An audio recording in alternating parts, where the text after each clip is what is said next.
I was walking that ribbon of highway, I saw above me that endless skyway. I saw below me that golden valley. This flag was made for you and me.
My name is Matt Siegel.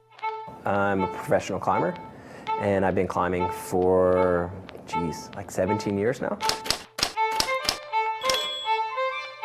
The question of why I climb is such a hard question. It makes so much sense to me when I'm climbing that it's kind of like I couldn't imagine life without climbing. I love rock climbing. I don't want to quit.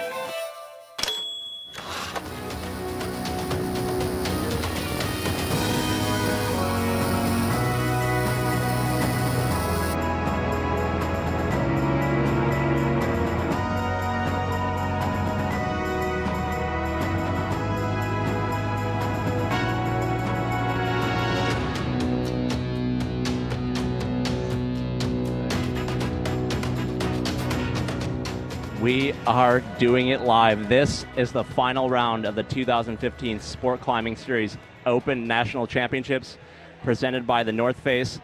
We're at the Central Rock Gym in Watertown, Massachusetts for tonight's final round, where we have 12 women and 11 men competing for the title of national champion and $20,000 cash purse. Chris Widener and Brian Reynolds here in the booth with you all night to bring you the exciting action. Chris, it was a super exciting qualifier and semifinal this morning. For the men, Brendan Mitchell, Jesse Grupper, some of the names coming a little bit out of the darkness to join names like Carlo Traversi and Matty Hong, and our top qualifier, Kai Lightner. That's right. Kai Lightner put on an amazing performance, climbing really slow, really smooth, and just dominating the competition. He seemed really confident, and I thought the women as well. We had no major surprises, but what was your take on the women? Yeah, we had really great performances by Kayla Lieuw and Katie Lamb making it into finals, joining Margo Hayes, Alex Puccio, the bouldering national champion, and our top qualifier, Delaney Miller, our two-time reigning sport climbing national champion. Now, it's good to note that Delaney Miller was the only female to top out the route, and I got to say, she did so with ease. Yeah, it was really impressive. Yeah, she was able to climb this route that easily, that nobody else was able to touch, and she seems pretty confident coming into the finals. Yeah, definitely look out for Delaney Miller coming up as our top qualifier. And without further ado, let's get this started. Let's go down to the floor here at Central Rock and meet our athletes with our MC, Raph. Take it away, Raph. All right, people, welcome to CRG Watertown for SCS 2015 Open National Championships. First thing we got to do is drop this tarp in order to see what we're in for the night. And for that, I need all your help. We're going to do a countdown from 5. And here we go. 5, 4, 3, 2, 1. Drop that tarp.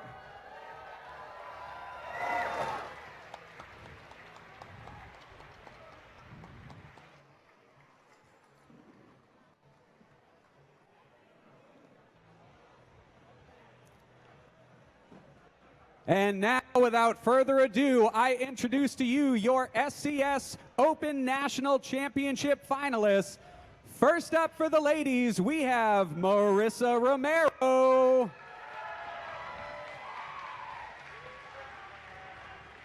For the guys, we What can have they say about Mr. Marisa? Austin Geiman. For the ladies, Grace Mckeehan.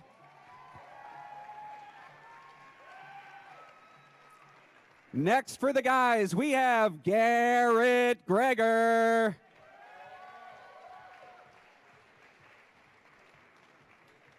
For the ladies, the wonderful Miss Sasha Digiulian.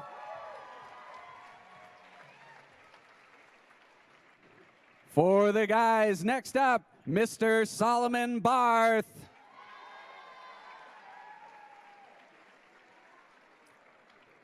Next up for the ladies, we have Sidney Trinidad.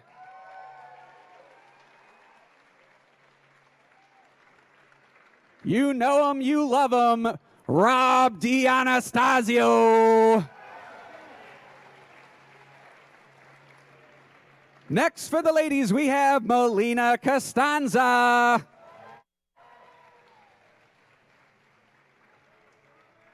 Next up for the guys, Mr. Mike Foley.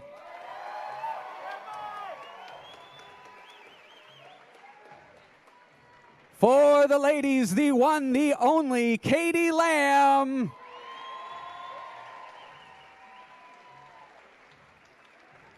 Next up for the guys, we have Elan Jonas Mcrae.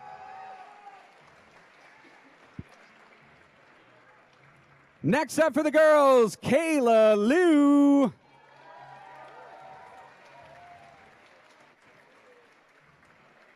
Next up for the gentlemen, always smiling, Mr. Jesse Grupper.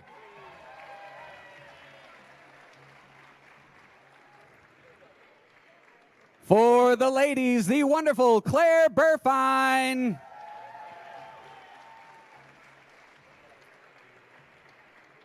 Next up for the guys, we have the one, the only, Brendan Mitchell.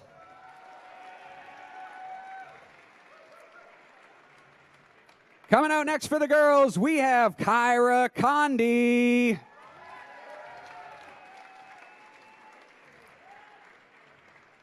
Coming out next for the guys, we have Mr. Carlo Traversi.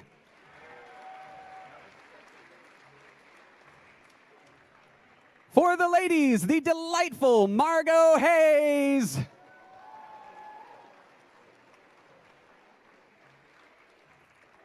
Next up for the guys, we have Matty Hong. Coming out next for the ladies, we have the one, the only, Alex Puccio.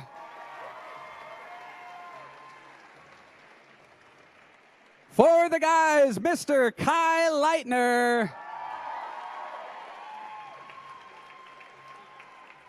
And finally, for the ladies, Delaney Miller. Ladies and gentlemen, I introduce to you your finalists for the SCS 2015 Open National Championship. Give it up.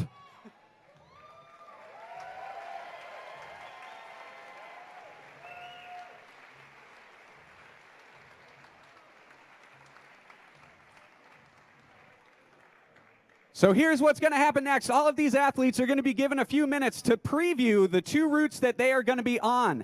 After that, there's going to be a little bit of time, not long, and we're going to start bringing them out in pairs. They will be jumping on their routes and going at it until the end, until there is only one person standing. And I believe we're going to do that now.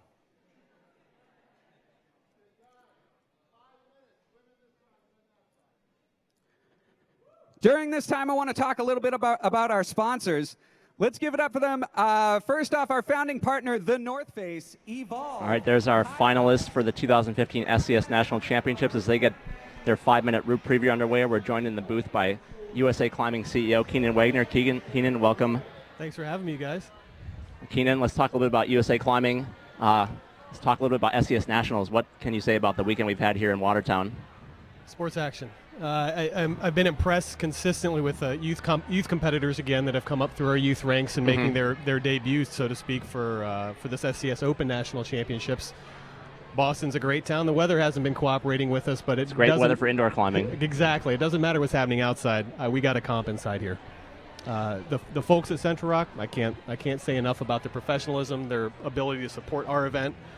We need help with these events, and they've stepped up and provided a significant amount of management experience with high-level competition. And that $20,000 cash purse goes a long way too. It does. Yeah, that's a pretty important one. Keenan, what is USA Climbing doing to support the athletes who are competing tonight? We can only do so much to support all of the athletes competing tonight. Obviously, we host the event so that people participate.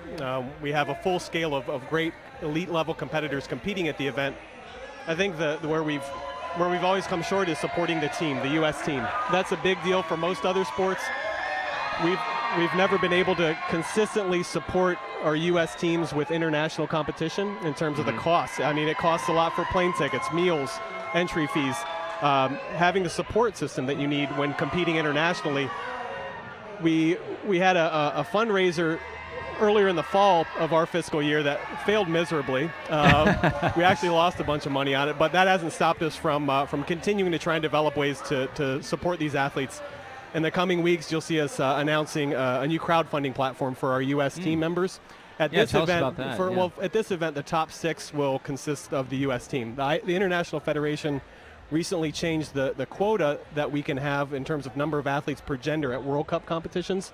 They increased that from 4 to 6, which in turn means that our U.S. team, our adult teams, will increase to 6. I think it's going to still stay at 4 for our youth competitors, but speaking of the adults, crowdfunding. I mean, we all talk about Kickstarter. We see companies successfully financing their implementation of their product, production of their product, and getting a head start for their business.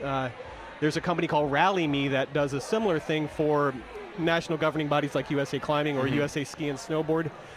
Most NGBs struggle with supporting their athletes adequately for international competition, and Rally Me has stepped in and created a crowdfunding platform that is very easy for the athletes to use.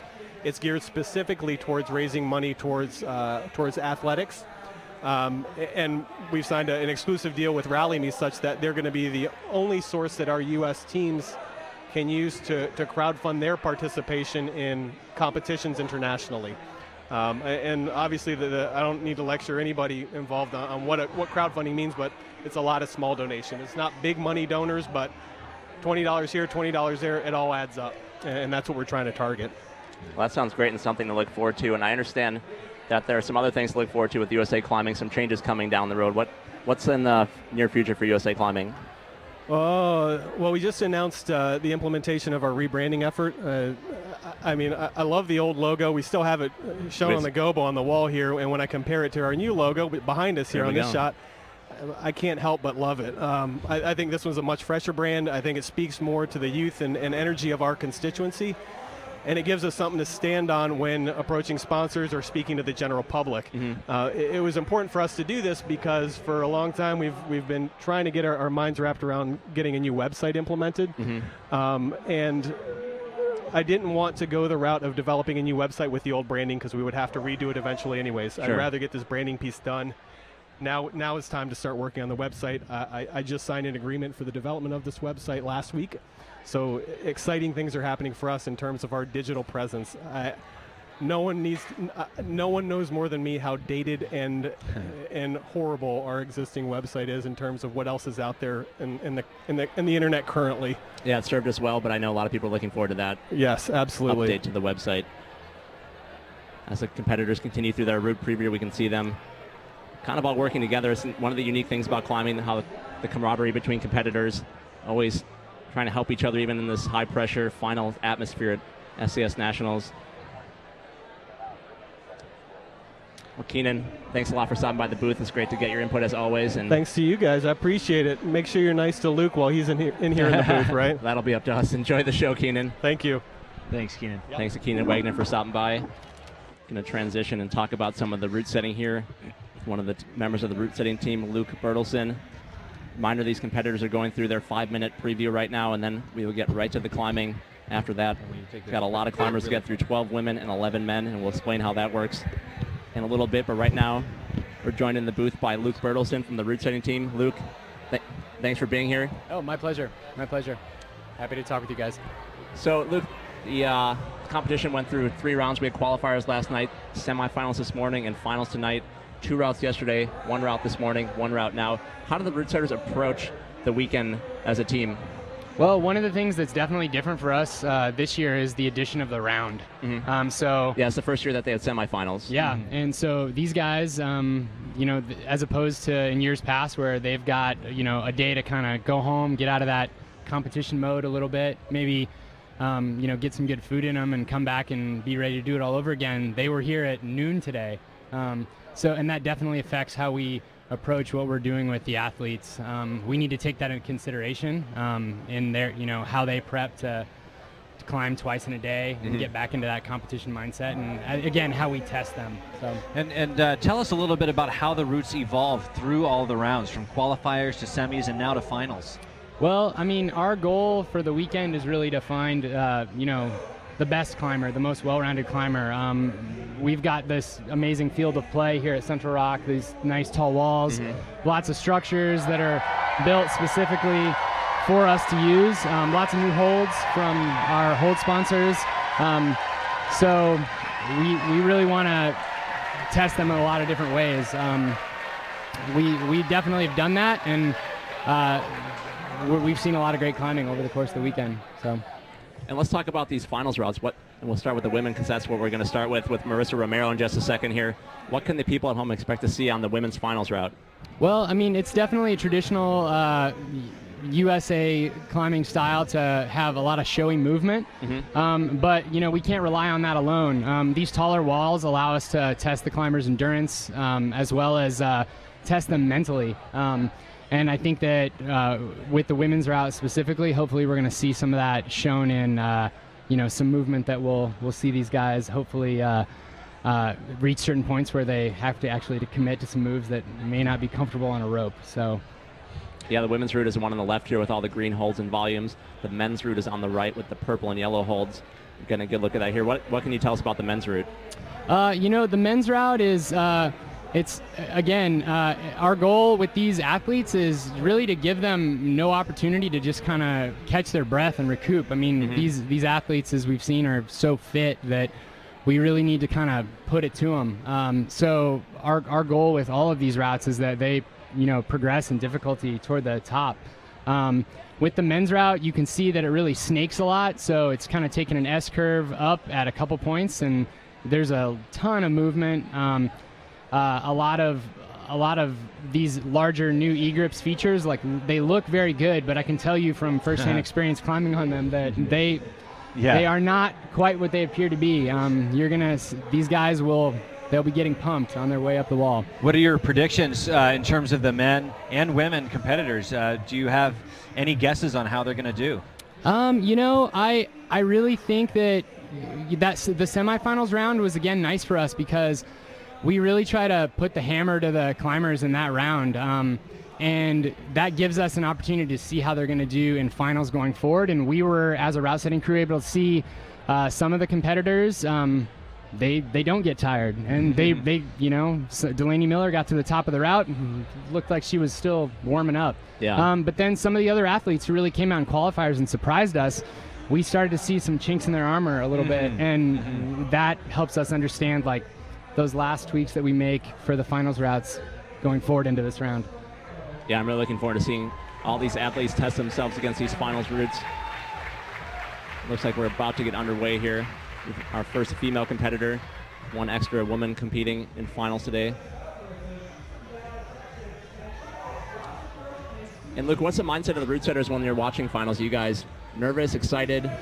At this point, we for the most part, we need to be 99% sure that the product on the wall is going to do the job that we need it to do. So, depending on how many times you've done this, you may or may not have butterflies in your stomach right now as a route setter.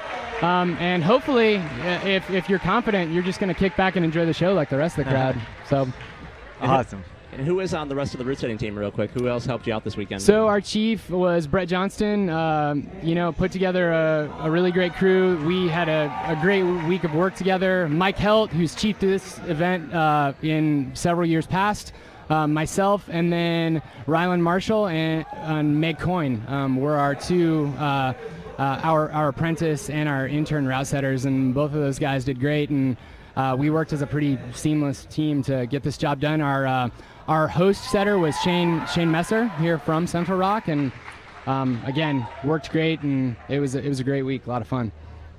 Right now we're looking at 17-year-old Marisa Romero from Frisco, Texas. Our first finalist out here for the women, getting all the attention right off the bat. Checking out the opening moves on this women's finals route. I think we're going to see some interesting moves here in just a second.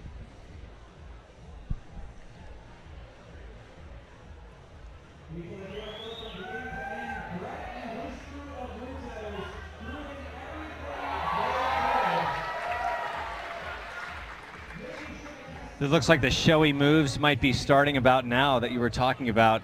Yeah, and this and it sure looks like there's a big move coming up here. It does, and it is. This is again, we kind of play with all aspects of the competitors, and right now is one of those mental aspects. I mean, can someone commit to doing this move?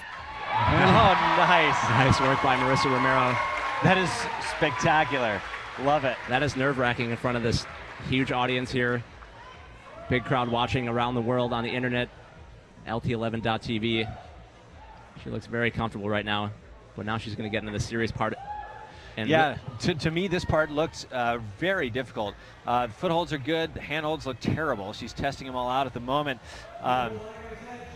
How's it looking so far, Luke? How do you feel about it so far? You know what? We kind of referred to this section of the route as funk, and it's meant to kind of confuse the climber. And when you look up there, even from the ground, when you're talking with the other competitors, it's not easily to decide how you're going to navigate that section of the climb, and that was kind of our goal right there. So hey, perfect. It looks like you definitely confused Marisa Romero a little bit right there. You just can't see the sequence from on the ground. Yes, yeah, and that's again that is kind of the goal right there. And there is a best sequence, but I'm sure as we see the female competitors come through this final, there's going to be a couple different solutions through that part of the climb. Nice. Keep in mind you can join the conversation all night tonight during finals on Twitter with the hashtag SCSNationals, and in YouTube in the chat room. Lots of great conversation going on there. Let us know where you're watching from, who you're rooting for. Love to get everyone's feedback as we move through this final round. And we'll remind you that tonight is the competition that's going to determine the U.S. national team. They're going to take the top 4 places, and they will be eligible to compete on the international stage. So this is really important to a lot of climbers tonight, and this is the finals. They're really going to go for it, and just can't wait to see what happens on these routes. Absolutely. I mean, if you want to do well in this, you got to leave it all out there on the line. That's for certain. So, and we've definitely put some moves in there that are going to put that to the test. So we're going to get our first male competitor out on the wall. It's Austin Geiman, 28-year-old from Colorado Springs. I saw on Facebook before Austin said this is his first sport climbing comp since 1998. That is awesome. Good for him. He's yeah, certainly one of the oldest out here. And ironically, he's climbing next to Grace Mckeehan, just 16 years old. Nice juxtaposition between Austin, one of the more veteran climbers on the circuit, and Grace Mckeehan, one of the youngest climbers in the competition. A little surprising to see her qualify this low. She struggled on the semifinal route, but made it into semis. Definitely a threat to win, even qualifying. Honestly, I am expecting more from Grace in the finals than we saw from her in the semis. I think she has potential to do really well, definitely to be on the podium. And Austin, he was seeming a little surprised, actually. I talked to him before the finals. He was a little surprised to be here in the first place, probably because of what you just mentioned. Hasn't competed in a while here, but he is looking confident. He's looking strong, and I know he's going to give it all he has. Yeah, Austin does really well at bouldering comps. He's placed on the podium at ABS Nationals over the years, so he's not an unfamiliar face, but unfamiliar to see him with a harness on. See how he can do on this, like Luke said, very circuitous men's finals route. Going to test his stamina, no doubt about it. Getting our first look at this men's finals route. Really interesting holds with that weave pattern on it, Luke. What are those holds like when the climbers are grabbing them? What do they feel like? So it's, you know, depending on which one they're on, it's really hard to find the sweet spot. And that's one of the things that makes climbing on these holds so hard. If you get lucky enough to have climbed on these, and they are relatively new holds, so not a lot of the climbers have knowledge of them. I'm sure that some of the people watching saw these same holds at ABS Nationals, but they haven't really made their way around the country and into gyms so much. So that again, that's just one of the tools we use to kind of help us get these incredibly strong climbers pumped as they work their way up the route. Wow, and it looks like Austin is doing an excellent job of navigating his way through these holds where they really don't know how to grab him. I mean, he just made a committing leap to a hold that just happened to work out that time. Yeah, remember, this is the first time these climbers have climbed these routes. They have no prior knowledge of how to do any of these sequences. They're all climbing on skill and preparation right now. In the background there, Grace is navigating the confusing section, the funk section, as Luke said, and so far she has gotten the high point.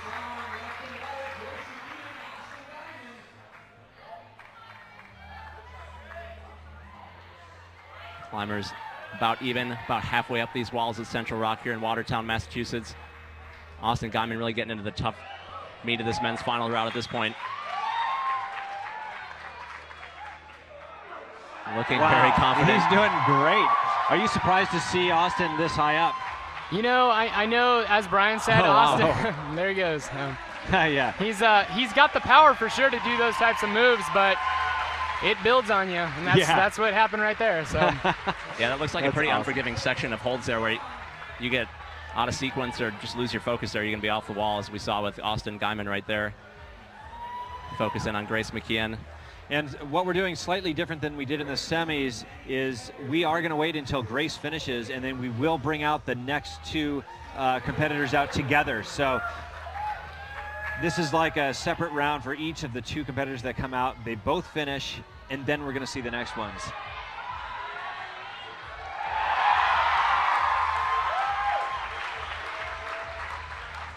Really nice work by Grace Mckeehan thus far.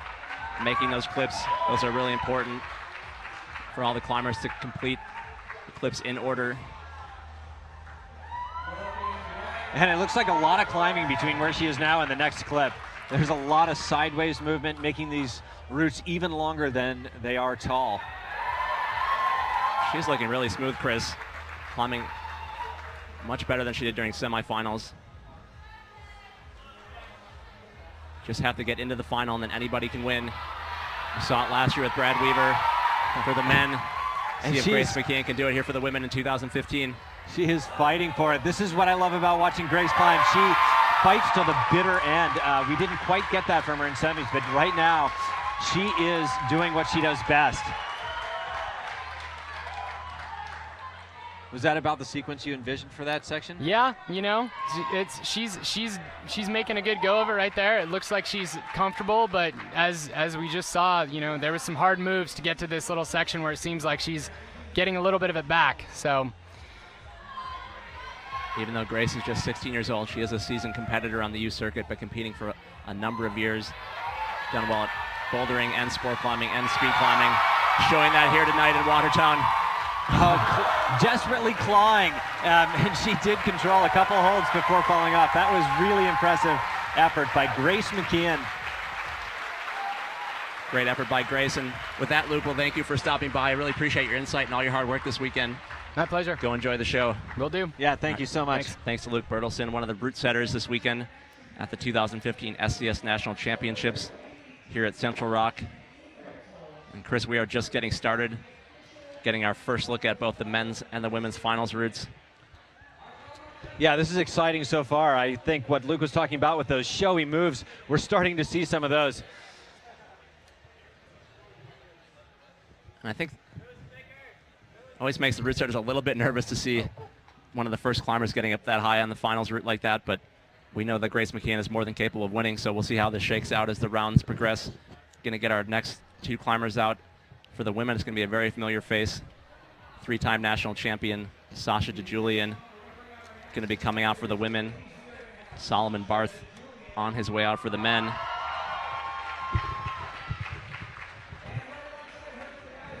Chris, we have another special guest in the booth, none other than Emily Harrington. Emily, thanks for stopping by. Thanks for having me. Thanks for being here this weekend. I know it's been a while since you've been to SCS Nationals. You've won this event numerous times in the past. What was it like to come back? You know, I had mixed feelings about it. I had a great time, obviously. I love competition climbing, and I was a little disappointed about today, but you know what? That's just how it goes sometimes. Yeah, you missed finals by one hold. I know. I don't want to be that guy, but it's Right. so close. Every hold matters in these competitions, and it seems like you handled it pretty well, though. You seem like you're in good spirits.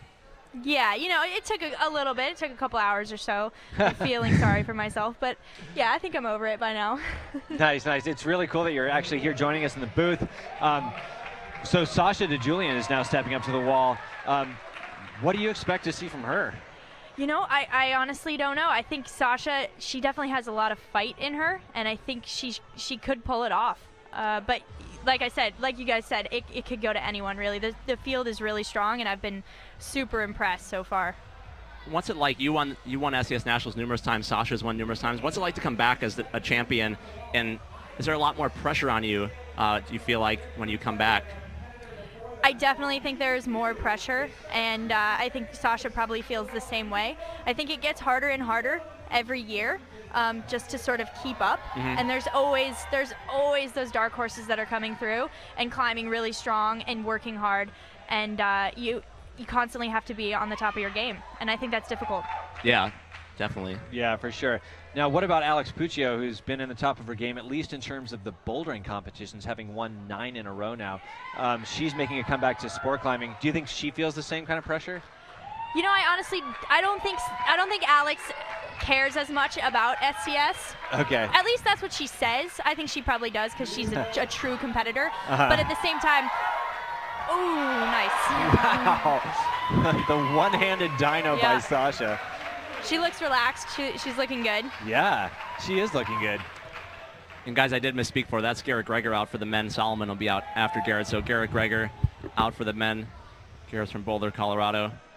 Climbed really well during semifinals. See Sasha Digiulian navigating the funk here. Women's Right. finals. Yeah. The infamous funk section on the girls' route. Garrett trying to get inventive here on men's finals. See how this goes for him. Garrett, one of the more powerful climbers in the field. I think this steep sections to suit him pretty well. See that power from Garrett Gregor. This is where Austin Geiman seemed to lose his balance to see how Garrett can do. Oh. Looks Garrett like we hits are the getting eject spectacular button. balls from the men. That is some brilliant route setting there. The mandatory leap. So what do you think is going through Sasha's mind now as she kind of goes up and tests those holds and then comes back down? You know, I think it's a complicated section right there. It's really committing once you leave that jug, and it doesn't look easy to read. When I first looked at it, I had no idea what to do.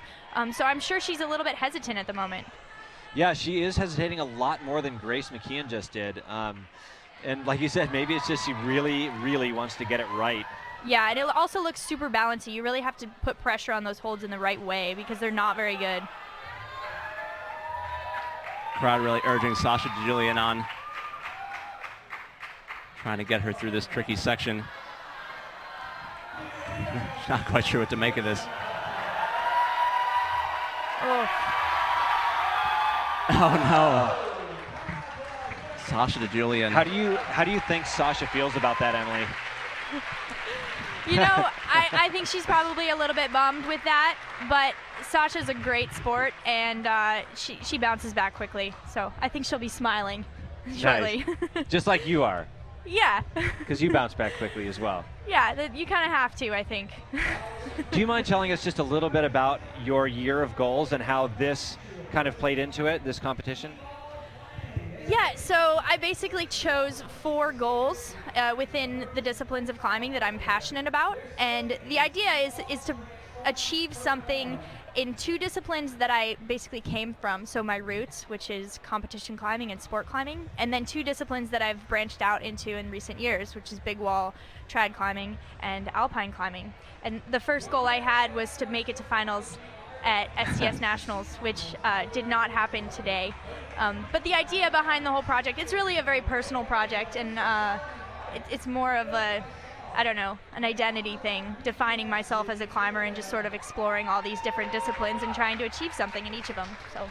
Yeah, well, and I think more than any other of your goals, this one depends so much on one chance and how other climbers do. So this is probably the least in your control. It definitely is, and it's the one that I've actually am most nervous about, or was most nervous about, just simply because I had one shot. And yep. And you gave it your best, and you were one hold away. Exactly. And who knows? You know, maybe I'll be back next year. So we get our next set of climbers on the wall. For the women, it's 16-year-old Sidney Trinidad from Seattle, Washington. And for the men, Solomon Barth, as promised, a 17-year-old climber out of Collegeville, Pennsylvania. Right now, for the women, we're chasing Grace Mckeehan's high point.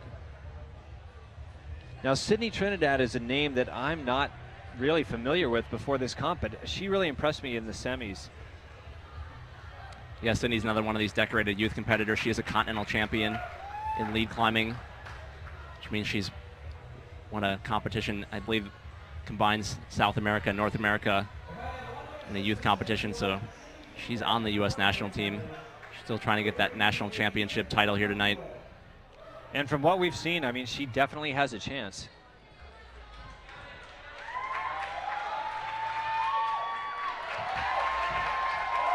All the women making that jump look fun so far.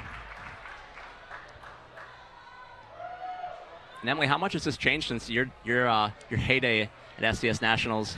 It's changed a lot, honestly, and I was actually just thinking about that watching Sidney climb. Every year there just seems to be a new crop of 15, 16-year-olds that are crushing it, and they're not just strong. They're legitimately good climbers who work hard and train hard, and it's really cool to see. And you were once one of those young upstarts. Did you ever envision that you'd been climbing against yourself, basically, 10 years in the future? Yeah, I honestly, I don't think I thought that far ahead, but it's pretty cool. You could look at it both ways, and at this point, I'm impressed, and I'm really excited to see how far the sport has come. Yeah, so we're talking for you, starting in 2004 is when you won this, and you had basically a streak through 2009, minus 1 year in 07 when you weren't here, but that's quite the streak of national championships. Very impressive. Thanks. She's doing well. So is Solomon. Both climbers moving smoothly up this wall. Central rock. Oh wow, she is copping a wide knee bar there. Not sure how much that's going to help her. That looks, I don't know. What do you think of that, Emily? Yeah, I'd take it in rifle, for sure. That's right. Super smart climbing from Sidney Trinidad. Just like Emily said, these competitors are not only really strong, they're really good climbers. And it's really shown with Sidney Trinidad here, our top male competitor, Kyle Lightner. Just really incredible climbers for such a young age. Yeah, and once again, I think that's the result of really amazing facilities and climbing gyms and route setting, and these kids getting to go to these training camps and do competitions all over the country and all over the world and get exposed to this type of route setting. These are complicated routes, and they take really good route reading skills. That's right, and really this is just goes to show how USA Climbing has really improved climbing in this country for these youth. It's true, yeah. Sidney Trinidad gunning for that high point, set by Grace Mckeehan. Crowd really starting to get behind her. Sold out crowd at Central Rock. Yeah, she's doing really well. Quickly and confidently, feeling her way up that volume. Really nice work. So Grace was able to control the next two holds, and that's what this comp comes down to, is the highest hold you can control. And we're about to see whether she can match or even exceed Grace's high point. Sidney Trinidad looking pretty strong. Powering her way up. She's starting to struggle though. Oh, just touching that next hold. We'll see how that gets scored.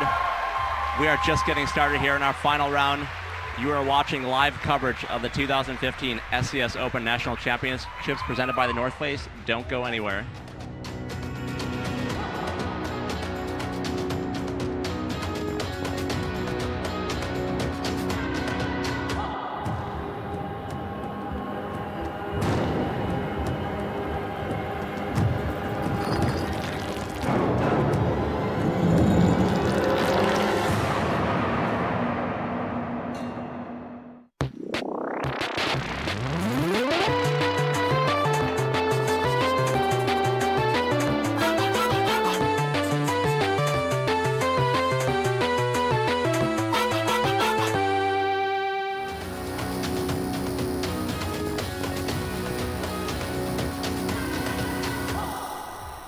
Welcome back to the 2015 Sport Climbing Series Open National Championships presented by the North Face. Brian Reynolds and Chris Widener still in the booth with Emily Harrington, checking out final round coverage. Just a couple reminders for the viewers at home: if you want to see live scoring updates, the unofficial scores, you can go to lt11.tv and check out scores as we get them. Keep in mind that most important criteria is who can get to the top of this route, followed by what your rank is, so lower scores better as you look at those scores right now. Solomon, Barth, and Garrett Gregor tied up for the men. Sidney Trinidad out in front for the women right now, but a lot of top competitors still to come. Just working our way into our top 10. Get a look at Rob D'Anastasio here for the men, longtime competitor. I'm really looking forward to seeing Rob climb. We always can count on some emotion from him. He's prone to throw some wobblers in our qualifying round. He definitely had a nice screaming whipper when he fell off. I don't know if he knows any other way to come off a route, though. So Yeah. far, we haven't seen it. Yeah, I think we're going to get a scream regardless of how he does. And looking forward to that. He is our oldest climber today, actually, at 31 years old, Boulder, Colorado. And now we're looking at Melina Costanza, 15 years old, from Seattle, Washington.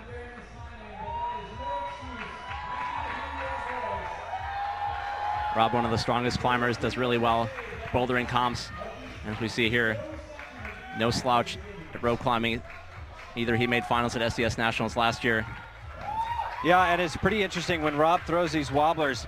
It's kind of something that the 90s would be proud of. But, you know, I don't know if that's actually in style anymore. I mean, most of these competitors are kind of coming into this all happy and supporting each other and all that. I guess one thing you can appreciate about Rob is that he's pretty honest when he's pissed, and he shows it. Yeah, Emily, I know you and Rob came up together competing over the years. Yes, we definitely grew up together over the years. I've known him for quite a while, and he is a very passionate climber. Yeah, and I think a show of emotion is totally fine as long as it's fleeting. I think that's fair. Fair description of Rob. He just wants to do the best he can up on the wall. He does. He wants to put on a good show, and he usually does. Trying to get our men out onto the head wall here at Central Rock. Meanwhile, Melina Costanza in the background has made it through the funk. So far, the other ladies who've made it this far have been able to keep going for at least a few more body lengths. Yeah, she cruised that section, didn't she? I didn't even see it. I didn't even notice how fast she went through there. It was awesome.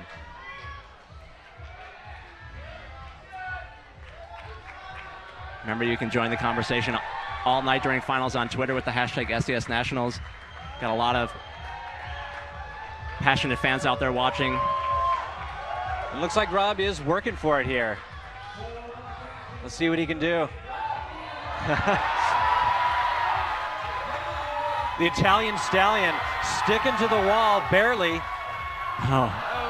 Rob got a little bit wild there, paid the price. He may have tried so hard that he couldn't scream. I don't know. Yeah. It sure looked like he was out of breath. I think he's psyched. He told me earlier he was feeling pretty tired already. I think he's pretty psyched just to be in the final. So.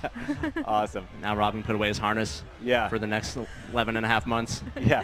Actually, honestly, I did ask him in the interview in isolation what his chances were of winning. He said 0%. He was just trying to be straight up. Once again, he's honest. Yep.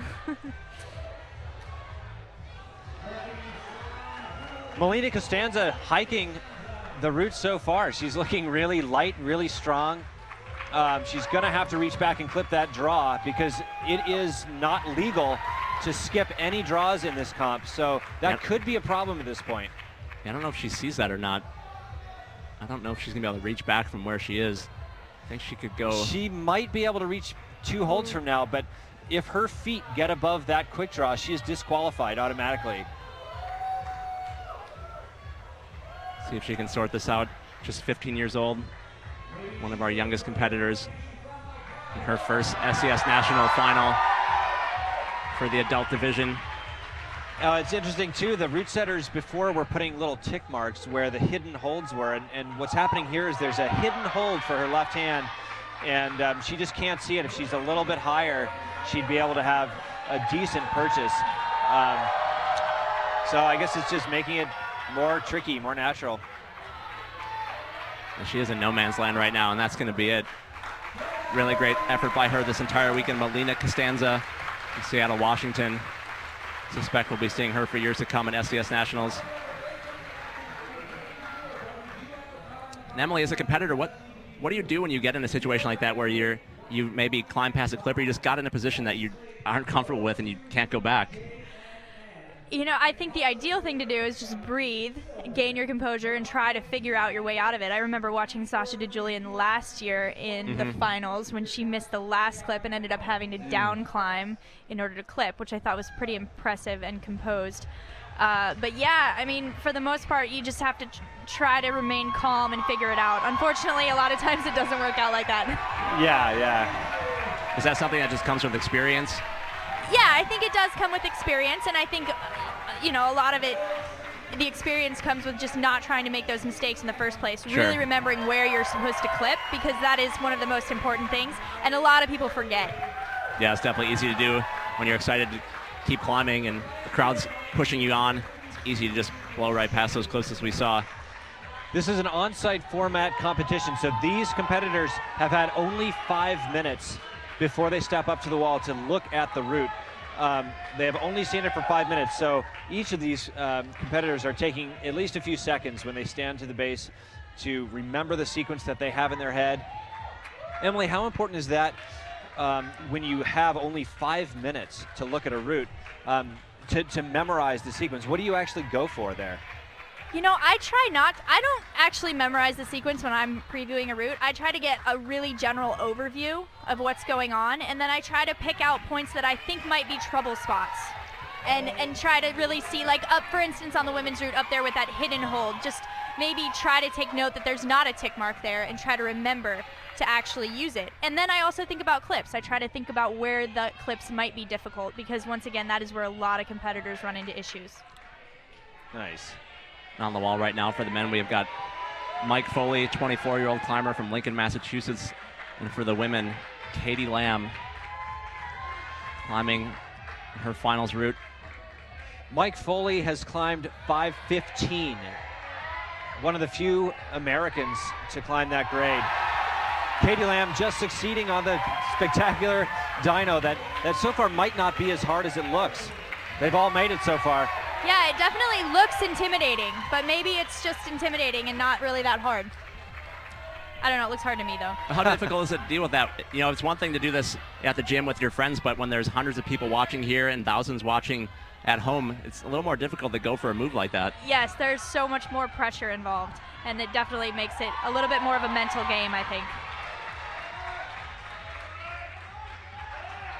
You see Mike Foley moving into the meat of this men's finals route. Mike definitely capable of winning. We're still looking for that breakout climb from the men so far. A lot of men getting tripped up in this section just coming up where Mike is heading into. See if he can be the first man to get past there, Chris. We are working in reverse order here of how they've placed in semifinals, but it is important to remember that Mike Foley, though he's just in the middle of the field, definitely, like you said, has a chance of taking this down. He is so strong, and he is such a good competitor, and he did just get a high point. Oh, wow. Dangerous fall from Mike Foley, got his leg behind the rope. Having great players here all weekend helps keeping these climbers safe. Meanwhile, Katherine Lamb finding the knee bar rest.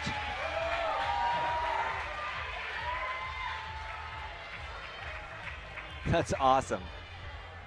She's smart. She's smeared on the volume instead of using the foothold.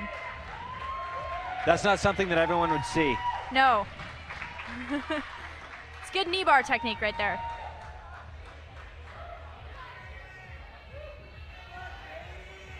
And Chris, Katie is one of the climbers that impressed me during semifinals. She climbed really well and put herself in a solid position here coming into finals to take this title. That's right, and she is a local favorite. She is from Lexington, Massachusetts, and the crowd makes sure that that's a pretty known thing. We're hearing her name being screamed out. We did all through qualifiers and semis, and I expect we're about to hear that as well. These climbers are competing for the title of national champion and their share of a $20,000 cash purse. Emily, how does the $20,000 sound compared to 10 years ago when you were competing? That too has changed quite a bit, and for the better. Yeah, I'm excited to see that as well. The sport is growing.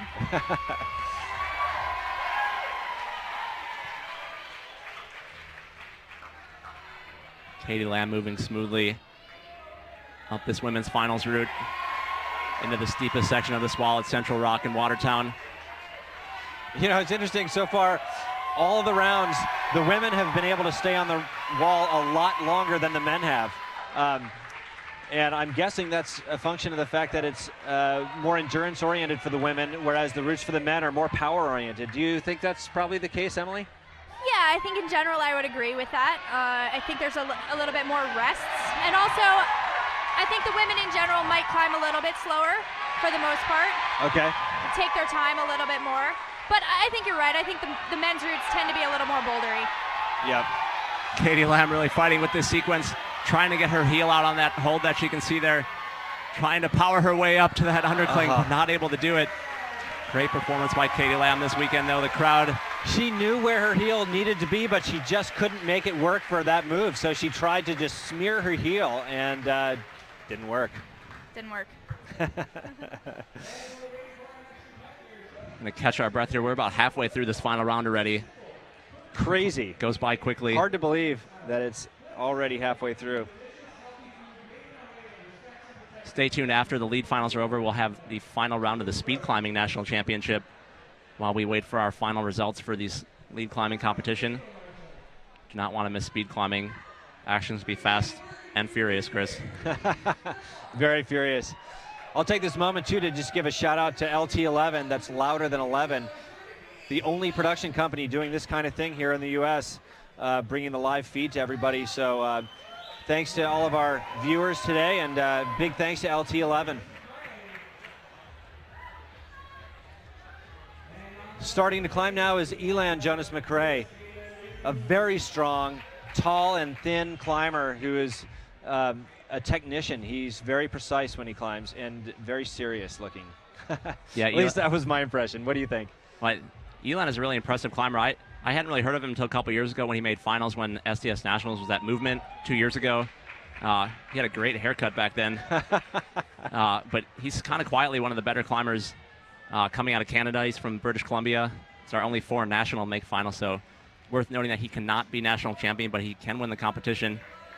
Always fun when that happens. So we had at ABS Nationals last month in Madison. And for the women, Kayla Lieuw pulling onto the wall, 18-year-old climber out of Potomac, Maryland. I'm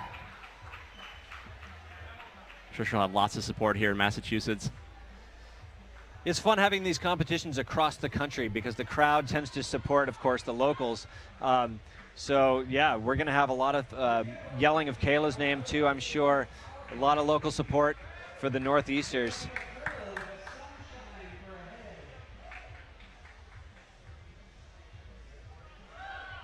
See if Elan can negotiate this men's final. We're still looking for that breakout high point from the men. Still a lot of men falling near the same spot. I think the crowd is now expecting the women to stick that dyno. We're not getting quite as loud as shouts, but yeah, that still is a spectacular move. It doesn't look that hard, but it's definitely intimidating. Well, they certainly don't make it look hard, but when I looked at it, I thought it looked really difficult. I'd be scared. In fact, yeah, that was one of the points that we thought we would see some women fall, and so far they've all made that happen. Yeah, I think it's really committing, and it just takes, you just have to be aggressive with it, and obviously they've climbed well enough to make it to finals, so. Yeah. It's amazing how some of these women are making quick work of the funk part. Like, she just made that look like it was no issue. Yeah, she cruised it. Why? I think that they're just really good at reading routes. Yeah, I think body position is really key there. They practiced it, and I think that they know what to do. We have Elan now. Sorry, Emily. We have Elan now sticking the move that most men fell on. He has now matched the high point. If he makes one more move, he's in the lead. Oh, he looks much more comfortable than the other men so far. This is where a lot of guys' feet have flown out of the wall, but not a problem for Elan Jonas Mcrae. Wow, and it looks like that clip is going to be oh, maybe not. Look at that. Some serious core tension right there. And we are into new territory for the men. Elan setting a high point, moving into first place ahead of Mike Foley. And frankly, looking way comfortable up there. I can't believe how relaxed he looks on those slopers. Yeah, he's finding a lot more rest than I think you or I thought was possible on those holds. Yeah. Well, and even Luke, the route setter, was saying that they intentionally set these so that there aren't actual rests. And those are not actual rests. He's making them into rests. He is looking really comfortable right now.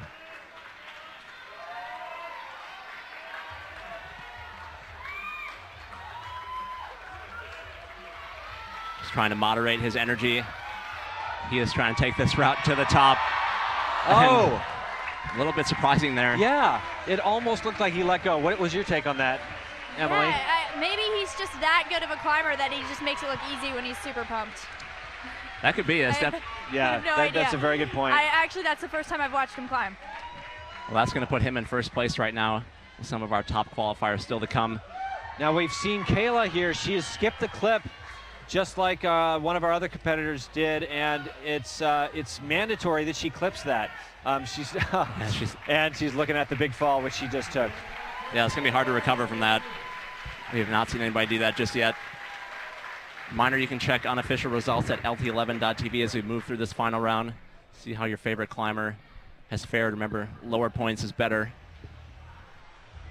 Got Elan Jonas Mcrae and Mike Foley, the top spots for the men right now. Sidney Trinidad, Grace Mckeehan, and Katie Lamb. 1, 2, 3 for the women thus far. We've got our best qualifiers still to come. Claire Buhrfeind, Kyra Condie, Margo Hayes, Alex Puccio, Delaney Miller still to come for the women.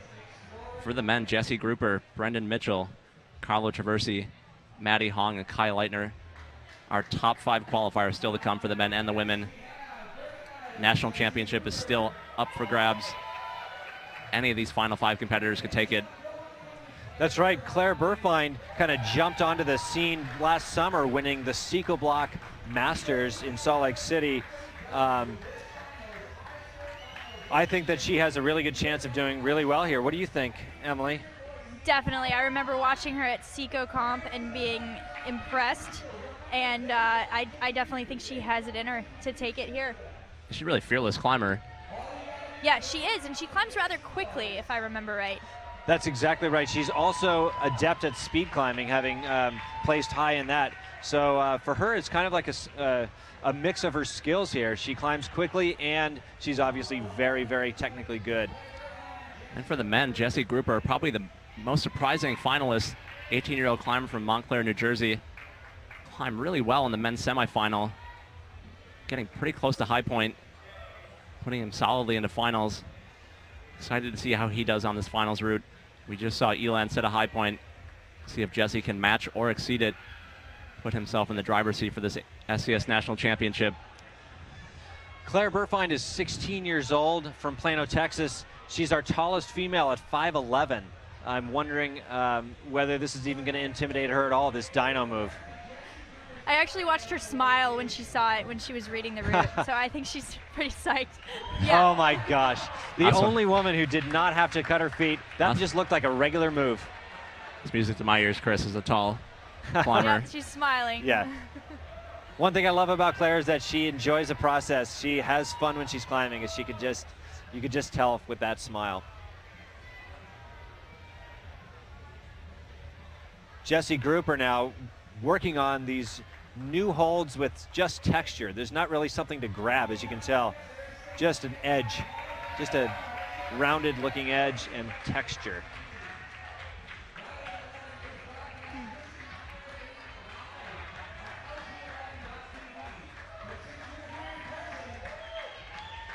These are our 5th place qualifiers coming into finals. These are the top competitors moving out of the semifinal round this morning. Each of them capable of taking this route to the top.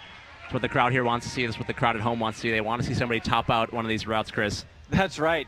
Yeah, we've only had one top so far all weekend from the men, and that was Matty Hong on the first qualifier. No other man has gotten to the top of a wall. No better time like finals. That's right. See if Jesse Grupper can be that man.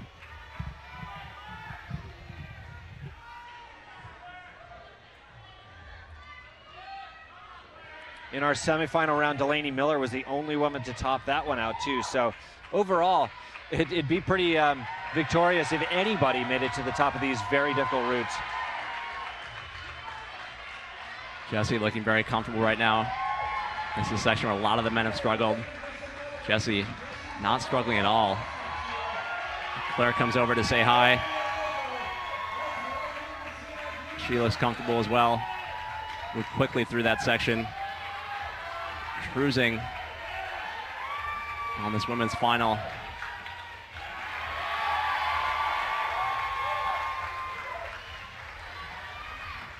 Jesse Grupper looking relaxed as well on these bad-looking holds.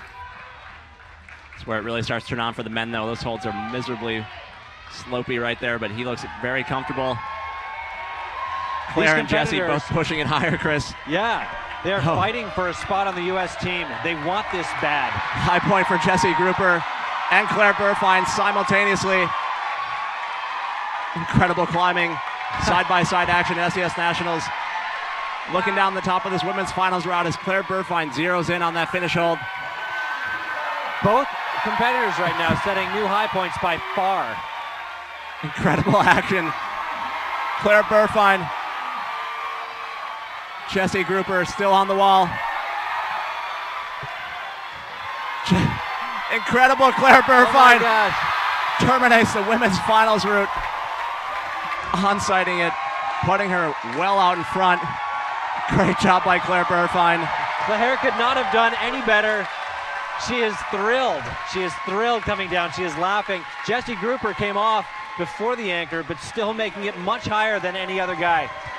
Incredible performance by both climbers. Both going to be in the clubhouse right now in first place with 4 climbers to come. They're going to have to sweat it out. Watch the last 4 climbers. I need to catch my breath. Emily, thanks so much for being here this weekend. It's great to see you. Hopefully we'll see you back at SCS Nationals in the future. Certainly. Thanks for having me. And thanks for stopping by the booth. I really appreciate your insight. Thank you. All right, thanks, Emily.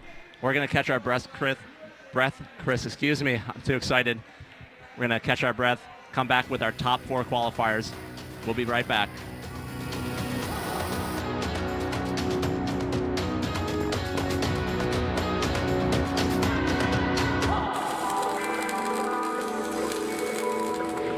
For EP, climbing walls and handholds is our business, but that's really not why we're here. We're here to enrich people's lives and introduce climbing to the world.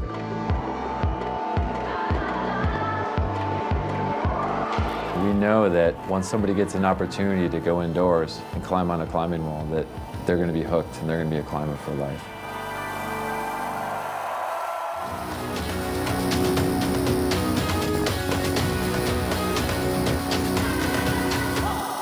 Welcome back to the 2015 Sport Climbing Series Open National Championships presented by the North Face. We are still here at Central Rock Gym in Watertown, Massachusetts. Brian Runnels and Chris Widener bringing you to the action. And Chris, that was an incredible moment just before the commercial break there with Claire Buhrfeind topping out the women's route and Jesse Grupper for the men setting a nice high point. That was a spectacular simultaneous thriller there. Both climbers getting way higher than anyone had before. And Claire was laughing as she was being lowered to the ground, obviously thrilled. She could not have done better in SCS finals. These women and men are competing for a spot on the U.S. national team, which is going to allow them, the top 4 competitors that is, to move on and compete in World Cup events. So there's a lot at stake here tonight, not to mention, Brian, the $20,000 that we're giving away. Sounds all right to me. As we move on to our 4th place qualifiers, Brendan Mitchell, 17-year-old climber from Argyle, Texas. climbed really well during semifinals to qualify in 4th position. I was really impressed with how he climbed. He qualified pretty low into semifinals, but put on a show. Qualified in 4th position for finals. And for the women, there's Kyra Condie, Shoreview, Minnesota, 18 years old. She is definitely a threat to win this. She knows, sitting in the back there, that Claire just topped out this route. She could hear the roar of the crowd. That's right, and as much as the competitors are not supposed to know exactly how the others do, when you hear a cheer like that from the crowd, there is no doubt that somebody is topped out. And they all knew it was Claire. See if Kyra can match that. We will sort out any tie scenarios as they arise. If one of these final competitors were to on-site that women's route, we will keep you posted on that. Remember, you can check out live scores at lt11.tv. Those are unofficial. Final results will be posted at SCSNATIONALS.org when the comp is over. We will not leave tonight without that podium presentation. 17-year-old Brendan Mitchell, for me, a new name. This guy has come on to the scene, exploded here. He's been climbing really well. Just sticking that hold that our first male competitors did not stick. He is climbing very well. Argyle, Texas, 17 years old. Brendan Mitchell, very, very impressive all weekend. And we're really starting to see the separation in this men's field, Chris. Our early competitors couldn't manage the sequence at all, and then subsequent competitors have really moved through this relatively fluidly, as we see Brendan Mitchell doing the same right now. Kyra Condie's climbing very well. She did pass up a knee bar rest that some of the other women took advantage of. We've seen from her climbing this weekend that she is more of a powerhouse than an endurance climber, so maybe she would even intentionally skip that rest. She's looking good. Yeah, Kyra likes to move quickly, that's for sure. She has a much different style than some of our other competitors. Delaney Miller, that we're going to see coming up as our top qualifier. But and Brendan Mitchell comes off right around where Elan came off. Great weekend for Brendan Mitchell, though.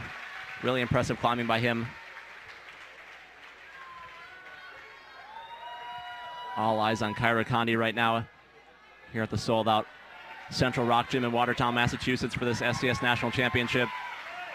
Just 2 years ago, Kyra Condie was our youth national champion in SCS, so she is no stranger to this type of competition and this type of pressure. She is looking very solid. Oh, she's not looking so solid now. Looking solid until she wasn't. Exactly. All it takes is one mistake or one slip up, and she just climbed very, very well. We're already at our top 3 females and top 3 males. This is going by so fast tonight. SCS Nationals waits for no one, Chris. We keep the action coming That's fast right. and furious as we get our third place qualifiers out. Getting into some familiar names here for the men. Carlo Traversi, past national champion for the men. There you see Carlo. Coming out for the women, Margo Hayes. That's an interesting story, Chris. Yeah, with Margo, she is coming off of a recent back injury in November at the Pan Am Championships. She got a compression fracture in her back on the first boulder problem of qualifiers, and she had to be in a brace for an entire month.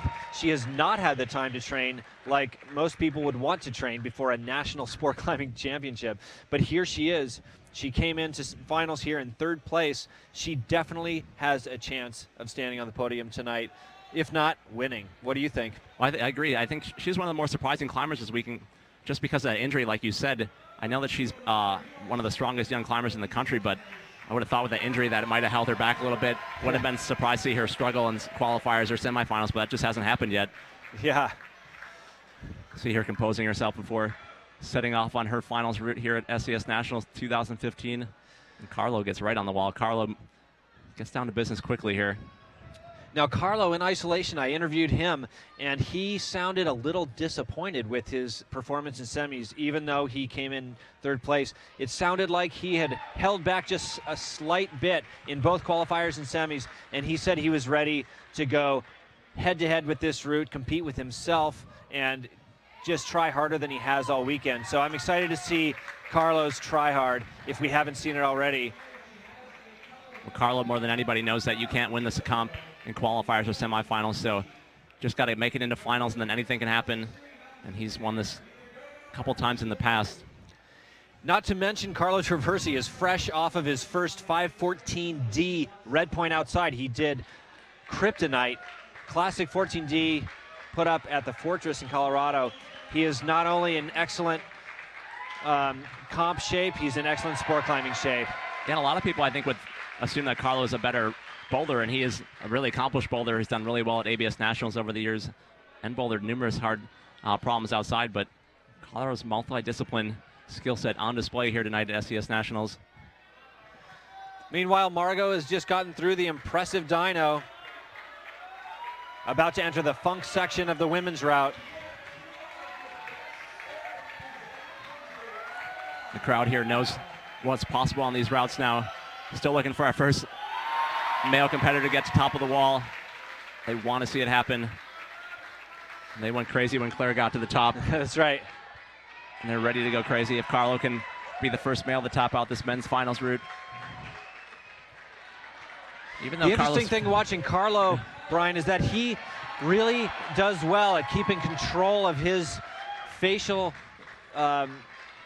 his face is always relaxed, is what I'm trying to say, when he's trying really, really hard. Most of these competitors grit their teeth and just look like they're trying hard, but Carlo can be trying super hard, but he's always looking very calm and in control. That's definitely that experience that Carlo has. 26-year-old climber from Santa Rosa, California. Been doing this a long time. And it looks like Margo has found the tricky knee bar. There's actually no foothold for this knee bar rest. She's smearing her toe on just texture and getting her knee behind a hold so she can relax. And she is actually taking advantage of this for a long time. Now she's taking in the men's comp right now. As you see Carlo Traversi getting close to that head wall, gunning for the high point set by Jesse Grupper. Trying to knock Jesse Grupper off the top spot on the podium right now.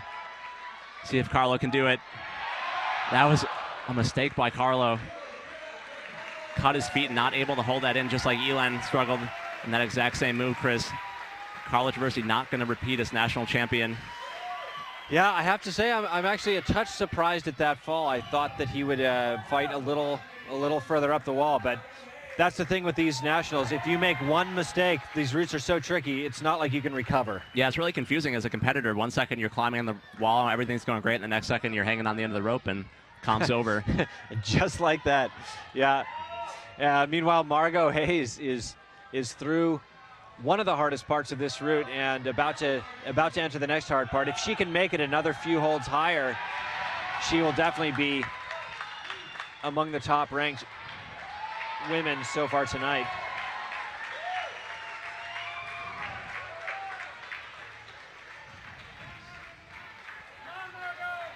Margo looking very relaxed so far. Staring down this final head wall. She knows that she's gonna have to turn around as soon as she leaves this position. Wow, it's really impressive how she's managing to rest all over this route. Clearly relaxed and just doing what she can. That's kind of a theme that's been running throughout the entire comp, though, Chris. These young competitors, they really know what they're doing. They've been climbing for a long time. You know, 10, 15 years ago when you were Margo's age, you just started climbing, and now she's been climbing probably for over half her life. That's right. And it really shows with all these competitors. God, I'm just really impressed at how long she can hold on to this particular hold where many of the women were super pumped just trying to fight through it. This is it for Margo Hayes, pulling onto the head wall here at Central Rock Gym in Watertown, Massachusetts. Trying to grab that national championship away from Claire Buhrfeind. Making the final clip. Looking pumped, but she may be able to pull this off. Just 2 holds from the finish for Margo Hayes. Our 5'11" Claire had to jump for this final hold. Let's see what happens. Margo Hayes coming out of Boulder, Colorado. Oh my God. Onside of the women's finals route. Stealing that national championship away from Claire Buhrfeind for the moment. Fresh off a back injury, Margo Hayes, the second woman only to finish the finals route. That was spectacular. That is incredible, Chris. Really impressed by her climbing all weekend long. she's got to be happy with that. And it's worth noting, Brian, that if several of these women make it to the top of the wall, like 2 already have now, we will be going to a super final for the women. Yeah, it's going to depend on countbacks to semifinals, which we will get some official word from that on the judges as soon as we can. Remember, the results at LT11.TV are unofficial. They're not going to be taking into account ties or anything like that, so we'll get official word on that as soon as we are able to from our chief judge down on the floor. We're going to move on to our second place qualifiers. Matty Hong coming out for the men. Matty's 22 years old from Boulder, Colorado. One of the best climbers in the country. Now, Matty Hong has kind of a pattern of doing well early in competitions, but not necessarily following through. What do you think we're going to see tonight from him, Brian? Well, I know Matty in the past has finished on the podium in SCS Nationals, but never able to seal the deal. I would love to see him do that this year. I know he's been struggling with some weird injuries. That's right. Yeah, he had an injury from a knee bar actually in rifle. Well, that serves him right. And he bruised his bone somewhere around his knee, and he's been limping around Boulder, still training, of course, for the last 9 months actually. So yeah, there's part of me that's rooting for Matty just because he's kind of had a rough run. Before that injury, he had a really bad finger injury that kept him out for a while. Seems to be back on pretty good form, though. He was our #1 qualifier last night in qualifiers, and then second out of semifinals, so he's right there. Here's Alex Puccio. What's that thing around her waist, Chris? I thought Alex Puccio only bouldered. Is that a harness? I guess so. I think she must have gotten confused. No, Alex Puccio here in her first rope climbing comp in several years. Everybody at home knows her. 9-time bouldering national champion. That's right, 9-time bouldering champion. She said that she had only roped climbed 7 days before this. And she hasn't really climbed on a rope outside, as far as I know, much at all lately. No, I don't think so. So trying to take that bouldering power, tweak it and hone it in for this rope nationals. It seems to be working pretty well for her so far. She's like really strong in qualifiers and semifinals. No surprise really to see her doing well. In ISO before this comp, Alex said that her greatest competitor is herself. This is a huge contrast, I'm going to say, between Alex Puccio and Delaney Miller, who's going to climb next and last.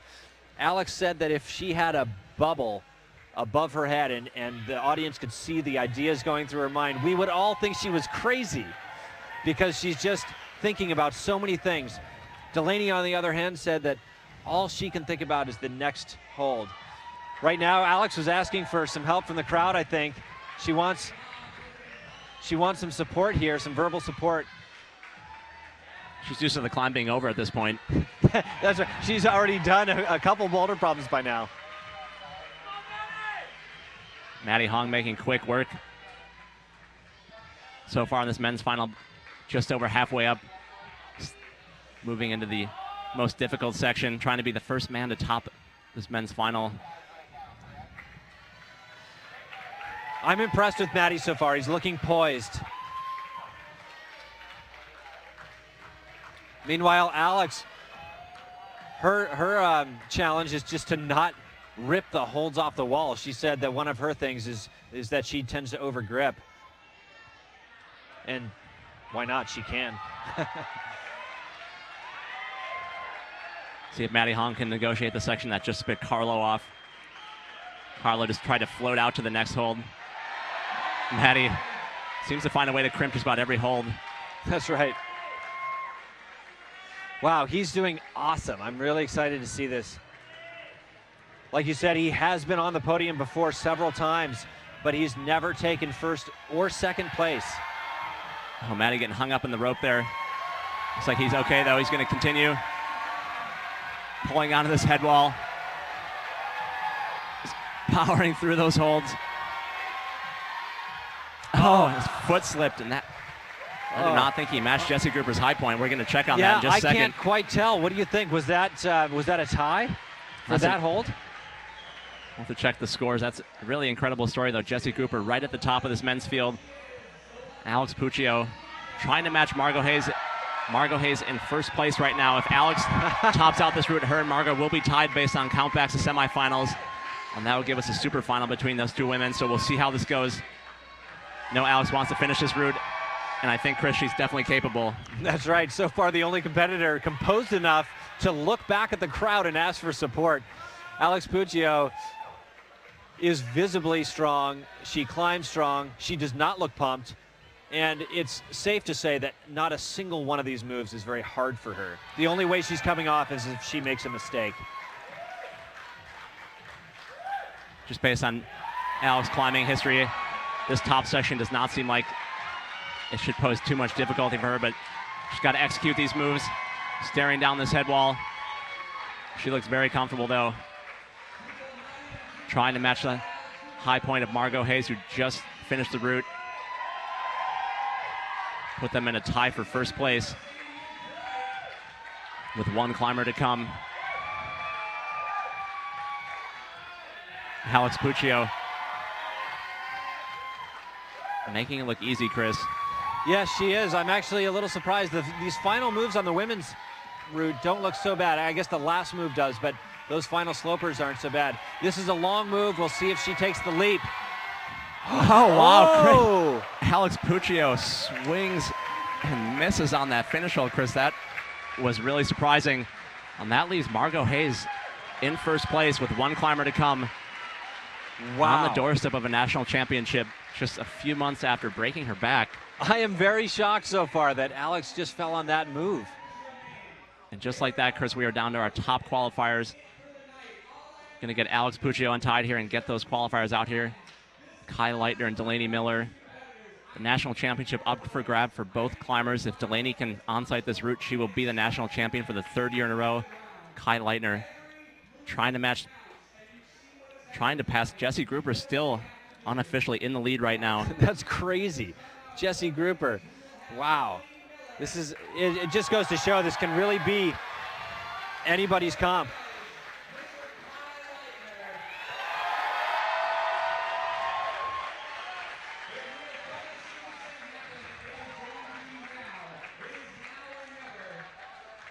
Oh, Chris, all comes down to this.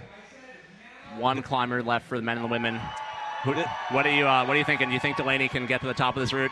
I am confident Delaney can get to the top of this route. She dominated the last route where other women were flailing, and I would be shocked if she did not take the title by getting to the top of this route tonight. Kayla Lieuw, I got to say as well, he looked so confident, so strong, and not very pumped in the semifinals. It would not surprise me at all if he made it. And Kai just 15 years old in his first adult Open National Championship here. Amazing. It'd be an incredible story for him. We have written down here that he's only 5'10", but he sure looks like he's about 6'2" by the way he climbs. Yeah, he climbs very long, very lanky climber. Now, Climbs beyond his years. Right now, Delaney, this means everything to her. She really wants it bad. She wants to compete internationally. She wants to be the champion again for the third time in a row here at SCS. I know she's nervous, but she also knows that she can do this. I think it's going to come down to Delaney just climbing well, climbing smart, focusing on one hold at a time, and doing what she does best. And this is it, Chris. The final competitors at the 2015 SCS National Championships. Final chance to get that top spot on the podium, take the national championship, and get the lion's share of that $20,000 cash purse. If you're wondering what that tape is on Kai's shoulders and upper arms, that is designed to increase blood flow. It also looks pretty cool, I think. I need to get some of that from Kai later on. Maybe I don't know, maybe I'd climb a little stronger. Kayla Lieuw coming out of the climbing mecca of Fayetteville, North Carolina. That's right. One of the nicest competitors that I spoke to in ISO, I got to say, just very, very kind person. Yeah, he's a really great ambassador for the sport. Delaney Miller, our two-time reigning national champion for sport climbing, trying to add a three-peat here. She can do just that with the send of this finals route. I think she knows that's what she needs to do.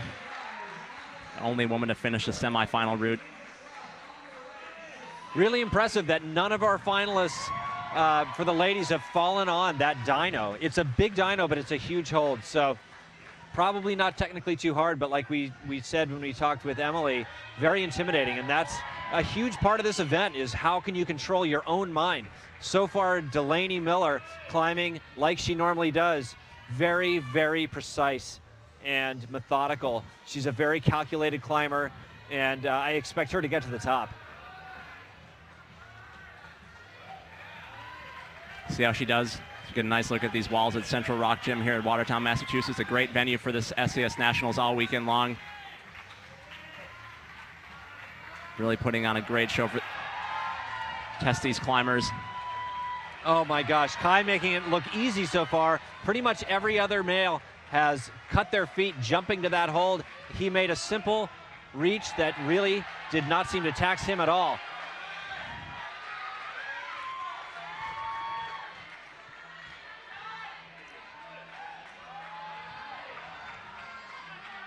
Delaney barely looking like she's working at all.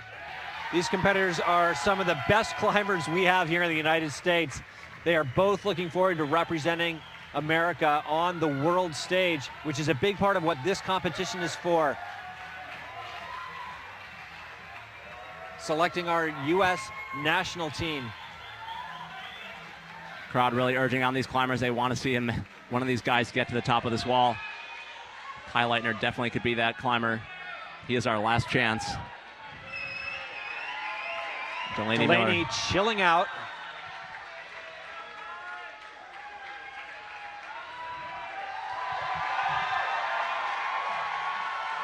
Climbing faster than Kai Lightner. Delaney looks really comfortable, Chris. Delaney easily making that upper crux. I think the only move that could possibly stop her now is that final jump to the anchor hold. We'll see if she can make it, where Alex Puccio just fell off. Here we go, Delaney Miller eyeing up that third straight national championship. She is just 2 holds from the finish. If she makes this toss to the final hold, she will be our national champion. Delaney Miller, it's going to be a three-peat for Delaney Miller at 2015 SCS Nationals, making it look easy. Superior performance from Delaney Miller. Big congratulations to her on winning another national championship. An incredible performance from Delaney Miller. As we focus on Kai Lightner, trying to best Jesse Grupper, the leader right now for the men. He is techniquing his way up the wall, using really wide drop knee. The crowd is behind him 100%. Kai Lightner pushing his way up this men's finals route, gunning for that national championship in his first SCS Nationals. Kai Lightner making it happen.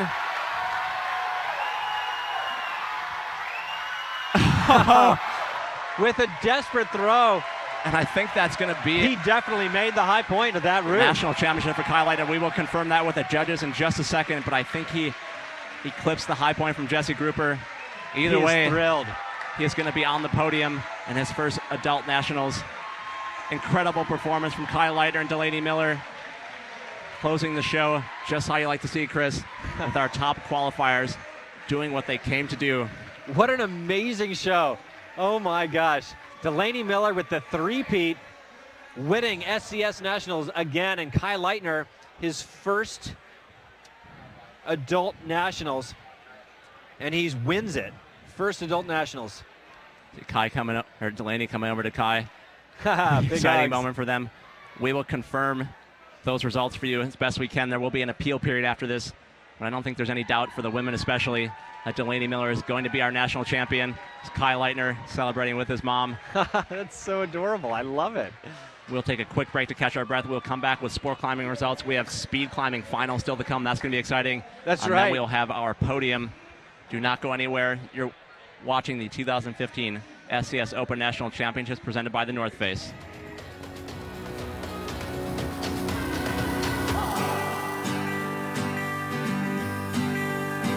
As I was walking that ribbon of highway, I saw up above me that endless skyway. I saw below me that golden valley. This land was made for you and me.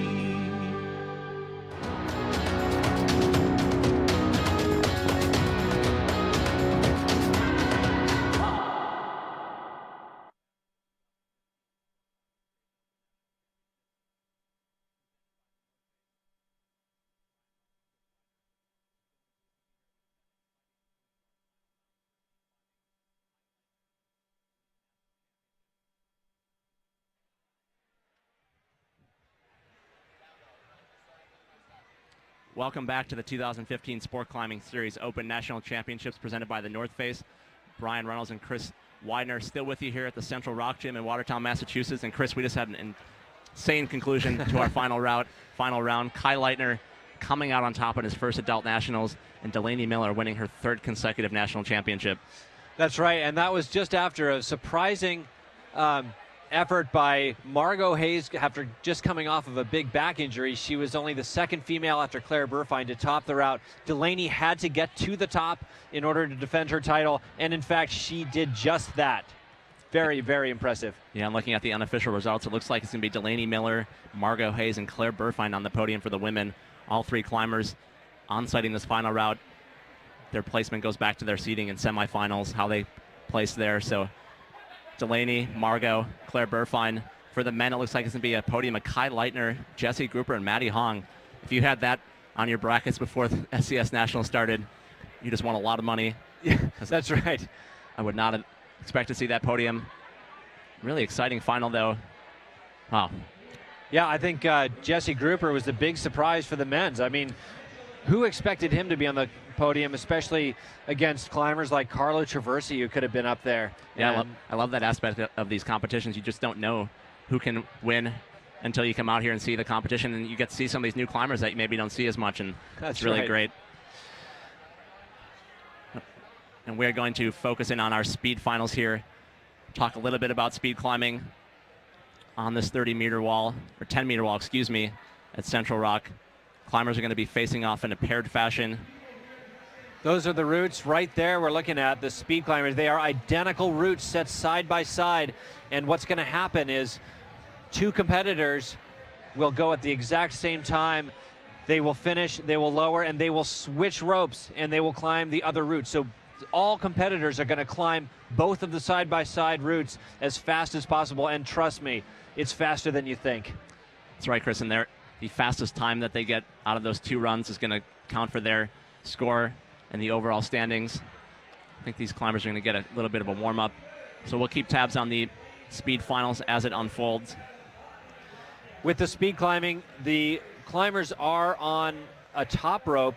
It would just make no sense to have it be a lead comp like the difficulty. So they are on top rope, they are timed, and their finishing hold is jumping to that red line you see on the screen and hitting it, and that is an electronic thing that stops the clock.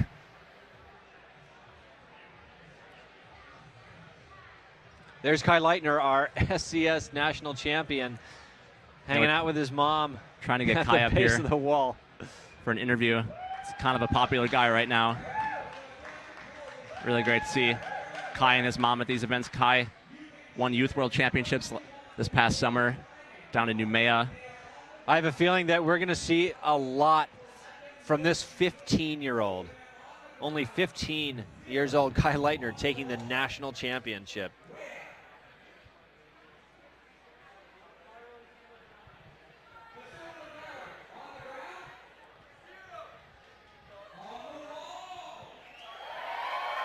Crowd getting excited to see some speed climbing. I'll admit, Chris, I was skeptical of the years about speed climbing, but last year they converted me when John Brosler had an incredible moment at SCS Nationals down in the OC, setting a U.S. record on the speed wall down there. Just incredible to see how fast the climbers move, and it's really a display of skill and practice, and it's quite exciting.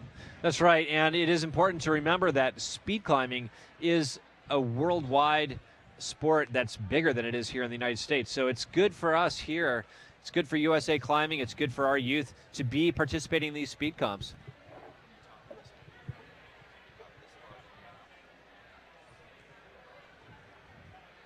As we wait for speed climbing to get underway, we're joined in the booth by our men's national champion, Kai Lightner. Kai, congratulations. Thank you. So excited to see you. God, how did you feel when you were climbing on that route? I actually felt surprisingly comfortable.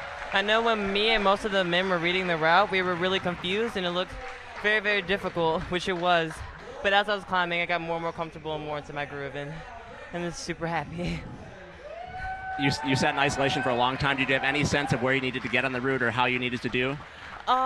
Usually I can tell if I made high point or if I got close by the cheers of the crowd. That's right. But unfortunately, I guess, Delaney Miller had topped out right as I got near the high point, so I couldn't really tell if the cheers for her or for me, and so it was a little bit difficult, but I ended up making it there. Yeah, that was just so impressive. You did look really composed where a lot of climbers were jumping and flailing and getting stressed. You looked really relaxed. How do you do that? It's definitely, I guess, a style preference. I'm a chocoholic, as my my coach calls it. Like, I like to chalk a lot, and it's more of a mechanism for coping with stress. And so, like, when I'm on the wall and I'm nervous, I like to kind of get in the rest position and kind of get my mind and my arms depumped and just get focused. And so I guess it's more of a style preference. And I saw that's something you're trying to work on, trying to maybe chalk a little bit less. At ABS Nationals, it kind of became a joke for some of the people at home how often you're chalking on those boulder problems. Yeah, I chalk a lot. I mean, it seems to work for you, so don't let me stop you. Yeah, I definitely need to work on it for bouldering. Maybe not so much sport, but I guess I've been working on my pace, though, because I'm usually a very slow sport climber, but I've been working on not chalking up so much. Well, it's interesting because both of our national champions here tonight tend to be slower climbers. You and Delaney Miller are both known for climbing very methodically, calculated, and slow. And it seems to be working. Thanks. Yeah, I know Delaney is. I think she may be a little bit slower than me. But yeah, I'm not that slow. Hopefully, I don't know. but yeah, I don't know. It definitely is just a style preference.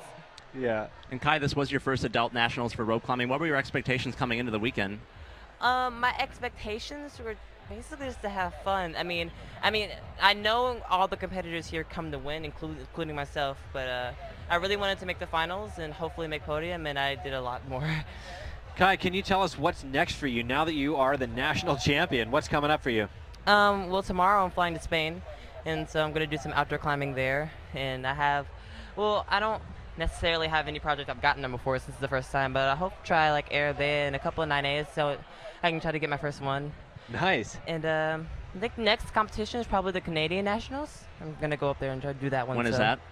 In a couple monmonths, like 2, I think. Okay, rope nationals. Yeah. So I have a lot of time to train for it. And we'll see you on the youth circuit, I assume, this year as well. Of course, yeah. Got to defend that youth world championship. Exactly. A lot of the foreign competitors are really, really strong, so hopefully I can defend my world championship title. So you said you had your eye on a couple 9As in Spain. 9A, by the way, is 514D. Which ones are you looking at? I'm definitely looking at Aravea and just a couple 9As that are more endurance-y and long, since that's more of my style. Just, you know, and my main goal is to have fun, but I really like to do my first 9A. That's awesome. It's fun that you have both indoor and outdoor goals, because it's not everybody's game here. I mean, a lot of people just train for plastic. That was me for like probably still me for a while. Like I usually like train on plastic, and if I'm strong for indoors, I'm usually strong for outdoors. And so, so I don't know. I try to be optimistic and try to venture out into different things. So awesome. And Kai, we saw you down there with your mom after you came down. What was that moment like for you and your mom? It was very, very emotional. Just, you know, how much time I put in the gym and how much time she put in the gym with me, belaying me and kind of coaching me. Just to have this very special moment was just extremely emotional and it was nerve-wracking, but extremely emotional and extremely satisfying. That's the word for it. Nice, nice. Wow, you're just 15 years old. I'm really excited to see what's going to come here for you in the next few or many years. Thank you. Yeah. All right, congratulations, Kai Lightner. First time at SCS Nationals, coming away with the national championship. Big congratulations to you. A lot of people at home cheering you on Twitter and in the chat room. A lot of people excited to see you win this event this year, so congratulations to you, Kai. Thank you. I appreciate it. All right, thanks, for having me. Yeah, take care. Thanks to Kai Lightner, our men's national champion here at the 2015 SCS National Championship. Going to try and track down our women's champion, Delaney Miller, as soon as we can get her. Apparently they're having some technical issues with the speed wall. I'm excited to talk to Delaney because I got a chance to have a chat with her in isolation before the event. She was definitely a bit nervous. She looked a little nervous at the bottom of the wall, but in her typical style, as soon as she started climbing, she dominated. She stayed relaxed. She was able to stay focused. I think that's one of her greatest strengths. Do have a Delaney Miller sighting here in our perch above this wall at Central Rock Gym in Watertown, Massachusetts. Oh, here she comes. Ryan Reynolds and Chris Widener keeping you in the action here till we get our podium presentation coming up after speed finals. Looks like they're trying to bribe the crowd About 2 fingers away from me. as speed climbing is about to get underway. Thank you. Oh my God, I was so nervous. We're joined by our women's champion, 3-time national champion, Delaney Miller. Delaney, congratulations. Thank you. I'm so excited to see you win a 3rd time now. You just said that you were a little nervous. Tell us about that. I was super nervous. I think I peed like at least 5 times, like in the last hour. Is that because was it because of how the other competitors were doing, or just because of how you wanted to perform yourself? I think it was the pressure that I put on myself. I just wanted to do well, and I knew the route looked hard and not really my style, so I was just getting more and more nervous the more I sat there. So. What's amazing to me is that you did look a tiny bit nervous when you were facing the crowd right before you started climbing, but as soon as you started climbing, it seemed to just vaporize. You just focused in on one hold after another, Yep. and you seemed to really keep it in control. All right, we're going to keep talking That's to Delaney. the strategy that's worked for me over the years. It's definitely worked for you. Excuse me there. We're going to get the speed finals underway here. I know, Delaney, you used to do some speed climbing yourself, didn't you? I did. What can you tell us about what these competitors are facing here in the speed finals? Oh my God, speed climbing is so brutal. I always had a love-hate relationship with it because it's such a rush, but it's just so easy to make a mistake. Yeah. And did you compete in speed nationals this year? Or? I didn't this year just because I thought it would be more fun to watch, honestly. Yeah. Yeah. Well, plus, I mean, you just had such an amazing, exhaustive performance. I imagine it just feels so good to be done. It feels really good to be done. I'm ready to go get like a cookie and some ice cream or something. Sounds good. Relax. We are going to see a lot of competitors that were in the finals here for the women competing in speed climbing as well. While we have you here, Delaney, what's next for you now that you've just won your 3rd national title? Next weekend, I have CCS regionals. Wow. Okay, I'm so psyched. non-stop comps. Yeah, And what is CCS for people that aren't familiar with collegiate that? climbing series. Okay. Yeah. So. And where's that? It's in Fort Collins, which is where I'm living right now. So. That's awesome. At Miramont Climbing Gym. So. All right. Delaney, thank you so much for being with us. You should go get that cookie and ice cream that you very much deserve. Really Thank appreciate you. you being up here, and congratulations. Thank you so Yeah, much. congratulations, Delaney. Thank you. Best of luck to you in the future. 3-time national champion Delaney Miller. Really appreciate her stopping by the booth. Now we get to take in some speed climbing, Chris. That's right. I'm excited to watch this, Brian, because I don't think I've ever watched an entire speed comp, which it's only going to take a few minutes. But it's really cool to watch these people climb. Like you, I really was not sold on speed climbing because I don't see it as practical for outdoor climbing. But that's not what we're here for anyway. We're here to get a good show, and there's nothing like speed climbing to get a good show. These are athletes doing amazing things. Yeah, and make no mistake, speed climbers spend a lot of time training. This wall is generally consistent throughout all the competitions, so they can really practice this style of climbing, this style of route, and really focus in on lowering their time, which is kind of an interesting juxtaposition with difficulty climbing, where grades are sort of all over the map in difficulty climbing, but seconds are seconds. That's and right. It's pretty easy to keep track of where you're at, trying to push your time as fast as you can. This is the speed finals for the women right now. The climbers will have 2 runs. They will line up, climb up the wall as fast as they can, and then switch positions. And then their fastest of those 2 times will count in for their final score here at Nationals. God, I mean, they don't even look down once for their feet. They don't need feet. No, it shows that practice these climbers have. They effectively memorize the sequence and just train their bodies to move up the wall as fast as possible.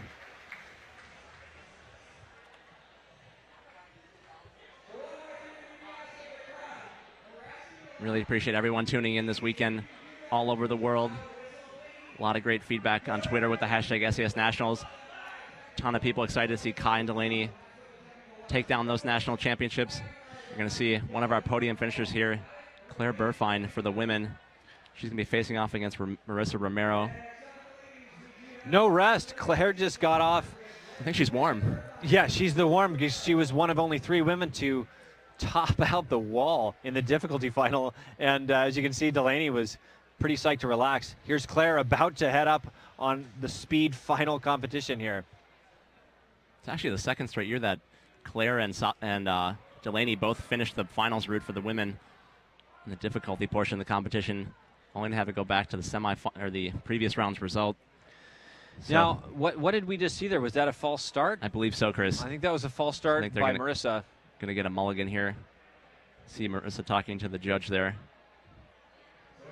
making sure that everything's even and fair for these competitors. The time starts as soon as their foot leaves the ground. There's a timing mechanism there. These are identical routes side by side. They each do each of the routes. And this is the standardized 10-meter speed wall in the United States. Claire Buhrfeind swing and a miss for Claire. Oh, that's why they do 2 runs. That cost her big time. You see Claire's 8.25. I think she can do better than that, considering that she had to do the last move twice. So they're going to switch sides.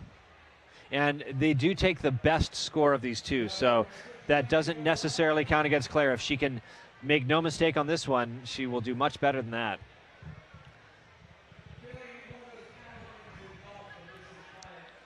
Claire qualified for speed finals in 7th position, Marisa in 8th position. That's how these climbers pair off until we get to our top 2 qualifiers, which will be Grace Mckeehan and Sidney Trinidad. They were the top 2 speed finalists. So the excitement really just builds, Chris, as the speed final moves along. We get down to our faster and faster climbers as it moves along. That's right. Now, Grace Mckeehan is interesting to note that she is not necessarily one of the faster difficulty climbers. She takes her time. She can definitely punch it when she has to, but she was also one of the ones to rest and go kind of slowly, methodically. Speed climbing is a different sport, hands down. Or up, for that matter. Not sure what's going on there. Another false start by Marisa.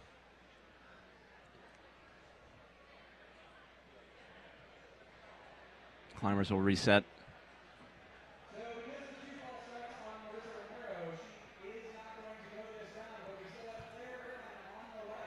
So because that was her second false start, she is done for this round, done for this finals.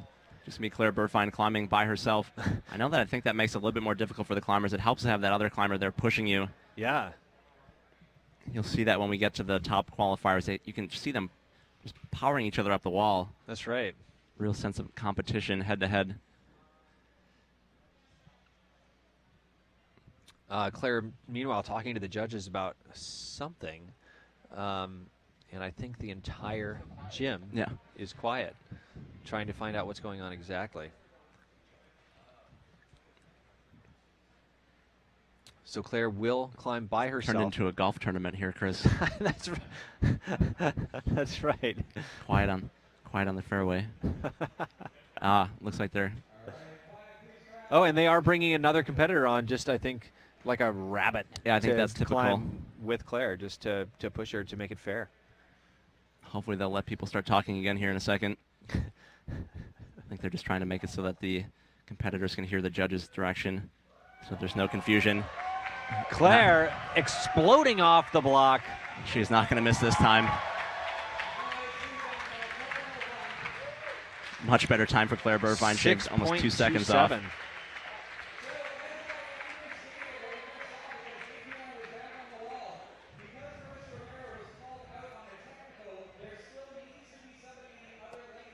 Now, so our MC Raf is explaining to the crowd here that they needed somebody to pace Claire Buhrfeind there. That's what they were waiting for, even though Marisa had been disqualified for the 2 false starts. Move on to our next pairing. Kyra Condie and Danielle Rogan going to face off here. I know Kyra loves to go fast. Danielle Rogan is a 19-year-old from Fairview, Texas. She was in our difficulty qualifier, but she didn't make semis. So here we are seeing her again. Very musical. Concert master in the symphonic orchestra. Plays the violin. You hear that start bell for the climbers, sending them up this wall.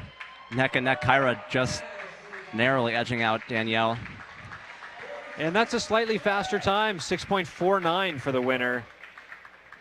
Claire, or actually, hold on. No, Claire's was 6.2. Yeah, that was just okay. a hair slower than Claire. Just a hair slower. Climbers will switch sides. Remember, they get 2 runs in this final round. Vying for that speed climbing national championship. Trying to get on the U.S. national team for speed climbing. Become eligible to represent the United States in international speed competitions, which, as Chris said, is a pretty big deal overseas. That's right. Relatively new here in the States, I got to say. But these people seem to be really enjoying this. And certainly I am a converted fan of speed climbing as well, Brian, just like you. This is a really exciting comp to watch. It goes by fast, and it's just nothing like it, anything I've seen in climbing before. Here's Kyra Condie and Danielle Rogan again. Danielle just narrowly beating out Kyra that time. 6.21 for Danielle. That is so far our fastest time.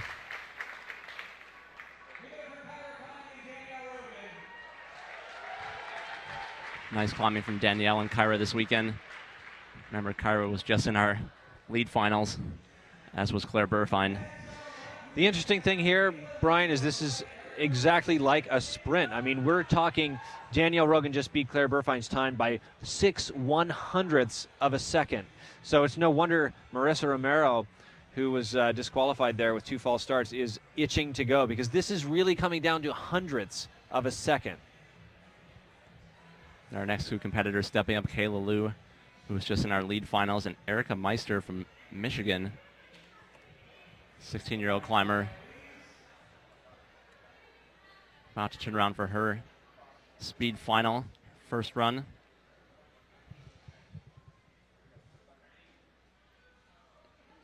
Away they go.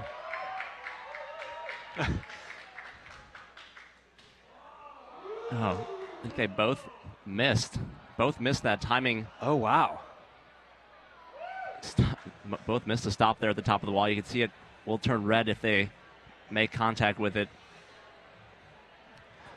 Both green light means top. Keep going. I speed guess climbing. so. I guess so. They're going to have to just rely on their their second go. Interesting. That's why they get 2 runs at this. Remember, we still have our lead climbing podium coming up. Be crowning our national champions for both lead and speed climbing. Still have our men's speed final on deck as well.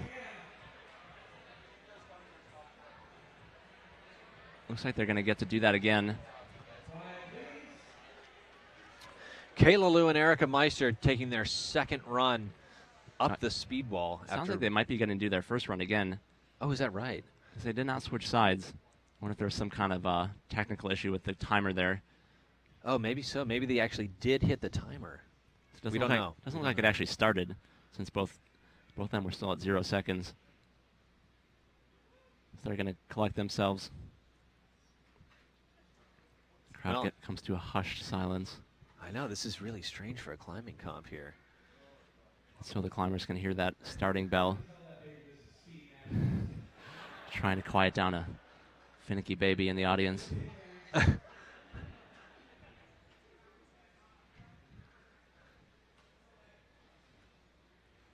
Looks like they just had an extra practice run. Or no, now they are switching. Oh. I think they're gonna get a chance to reset and come back as though they hadn't started. So we're gonna get right to our top qualifiers here. Grace Mckeehan and Sidney Trinidad, both were just in the lead final. So Grace, they're either really tired or really warmed up. Yeah, exactly. Grace and Sidney going straight from one comp to another. It would be like a track athlete going from the 1500 or 1600 down to a 100-meter sprint, and they're doing this back-to-back. Grace Mckeehan is our #1 qualifier for speed finals here. All right. Asking for quiet on the set. Quiet on the set there, Brian. Quiet on the set. Competitors have to hear the buzzer. Look at that. Wow. Grace Mckeehan just flies out of the gate. Oh my gosh, Grace Mckeehan, super impressive. 5.9 from Grace Mckeehan. 5.90 by Grace Mckeehan. You see the start she got, Chris. Incredible pounce right off the ground. That's right. And they're actually routinely skipping at least one of these major holds. These are standardized holds they use for all climbing comps in the United States. Actually, I think these are world standard holds. And they know this route like the back of their hand. They've all practiced on this exact same climb many times before. And Grace just taking it to the next level with a sub-6 second speed climb. 5.90 is what we're looking to beat. This is their second round, second run. Grace Mckeehan and Sidney Trinidad. And Grace can still improve on her time, but she is in the lead at this point. They even use the same verbiage as they do in running. Climbers, at your marks. Get set, go. Grace got a much worse start that time. You can see her bobble a little bit. Oh. She's going to have to be satisfied with her first run as she finished. Doesn't look like the timer started again. Oh. So a little bit of a get out of jail free card for both of them. They didn't not have good runs there, but the timers didn't look like they started. Yeah, technical glitch going on here. That's why we can't have nice things, Chris. See what the judges decide. I suspect they're going to let them take a break. You know what's fun to me is that the belayers look like they're just simply hand over handing the rope. I believe they have 2 belayers. The first one is just hand over handing. Yeah, do not try this at home. Exactly. Please do not. Unless you're just belaying an infant. But yeah, that's pretty fun. Hand over hand belay. Why not? Well, you can see the climbers move so fast up the wall. If you were doing a traditional safe belay, wouldn't really work. We will remind the crowd this is safe to practice, but it's just interesting, very different from how anything happens in the difficulty competition. This is a different sport. I mean, that's the way we just have to look at this. These competitors are doing something that they are not doing when they are tying in and leading up the difficulty comp, which just finished, and we're going to see after the men's speed finals here, we're going to see the podium finishers. So we got Kayla Lieuw and Erica Meister back out. Remember, they had some issues with the timer as well in their first run, so they got to go back, reset, and start over. So this is their second run that we're going to do. Is that right, or are they going to do both? I think this is still their first run again, because that's the side Erica started on for her first run. So they're going to get set here.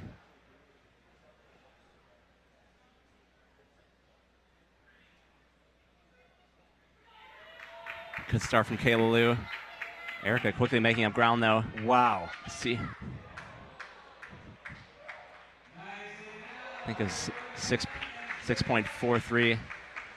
6.43 being the fastest time there. Not fast enough for Claire, Danielle, or our leader, Grace Mckeehan, at 5.90 seconds. And all these competitors chasing Grace's time. And Grace still has one more run left, pretty sure. See climbers switch sides. They get 2 runs, remember. 1 on each side of the wall. Climbs are identical, but it gives the climbers a chance to put their best time out there.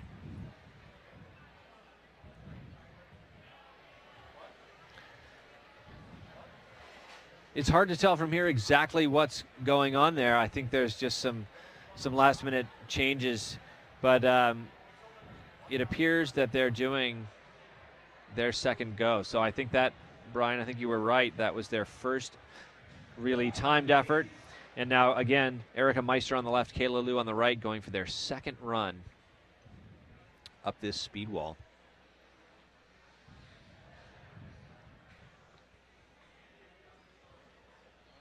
Climbers are set. Notice they're not wearing chalk bags because, of course, they would not have time to chalk up. That was fast. Swing and a miss for Kayla there. She's going to have to be satisfied with her first time.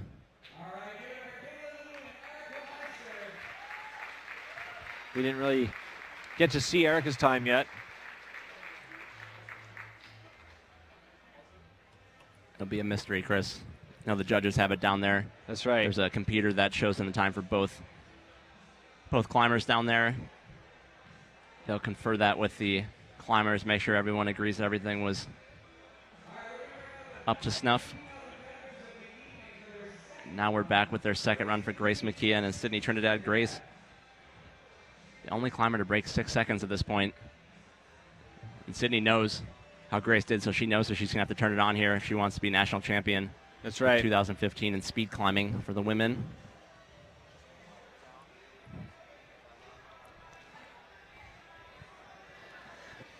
It's hard to tell exactly what's happening, but what they do is they clip the rope to the harnesses just to facilitate a faster transition from one side to the next. Just getting ready there, chalking up as much as they can. Judges asking for quiet. They're going to hear the buzzer, and they're going to be off like rabbits.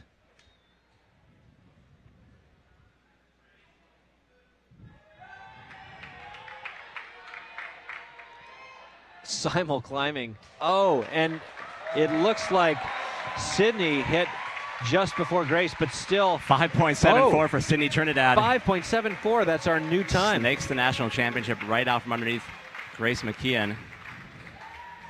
By 16 hundredths of a second. That was amazing. We will get official results once the round wraps up. We'll have the podium for speed as well. So we will see who our national champion is, but it looks like Sidney Trinidad.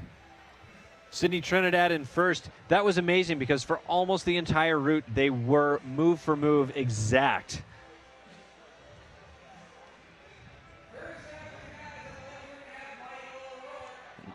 Moving right along to our men's final. Let's check out Michael O'Rourke facing up against Raphael Lieuw.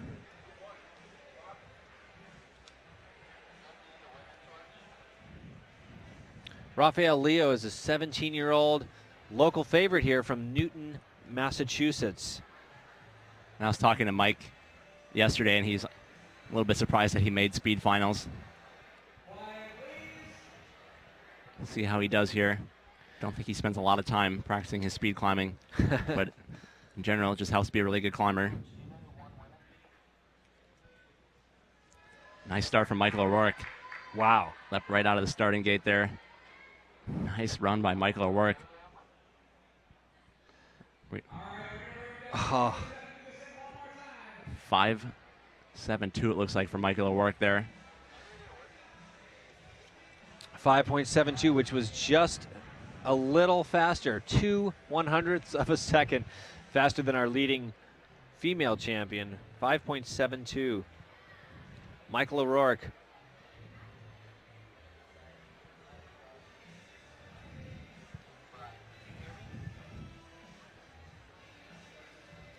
We'll have 12 men in the speed finals here. 6 pairing of 2 climbers will get 2 runs on this finals wall, swapping positions after each run, take their best time for their overall score, trying to make their way onto the podium here at SCS Nationals.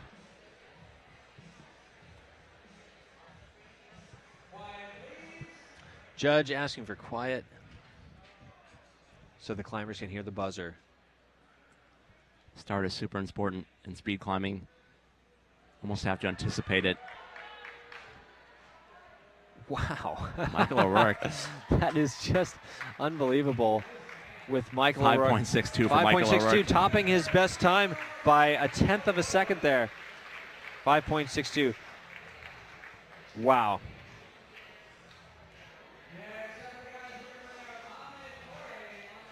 Move on to our next pairing, Ahmed Torre versus Keegan Kolar, 9th and 10th place qualifiers for speed finals. Ahmed Torre is a 24-year-old from San Marcos, Texas, and Keegan is 25 years old, Windham, New Hampshire.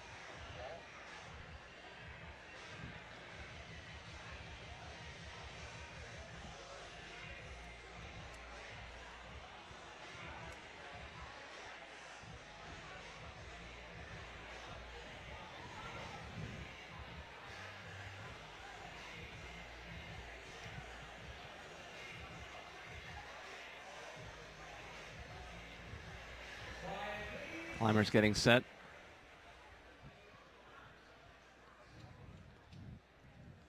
Digging those pants.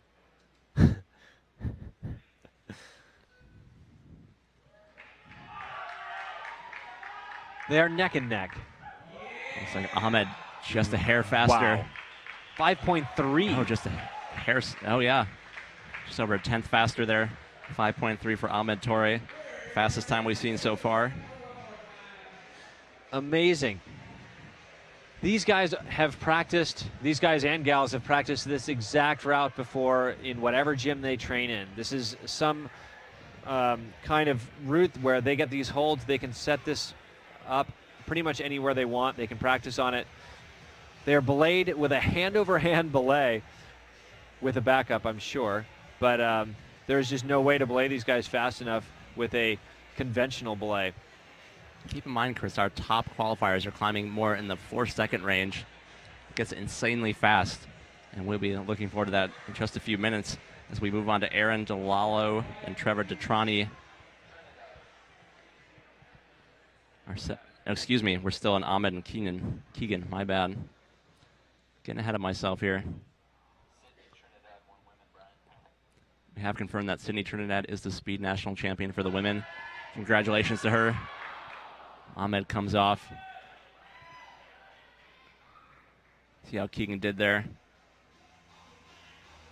Oh, the timer. 5.39. Not going to beat Ahmed's first go. Ahmed fell off on his second go trying to rush things.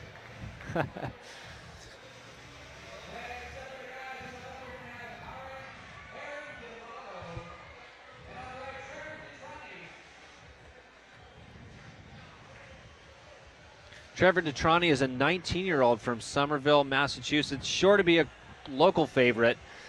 And Aaron DeLallo. Aaron DeLallo, 17-year-old from British Columbia, Canada.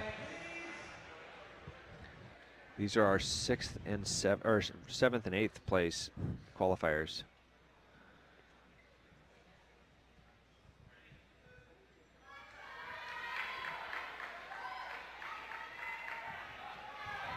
Great start from Aaron there.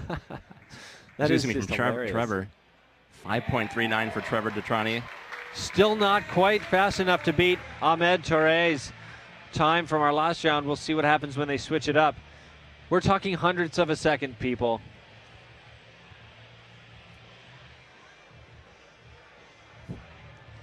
This is like twice as fast as a 100-meter race in the Olympic Games.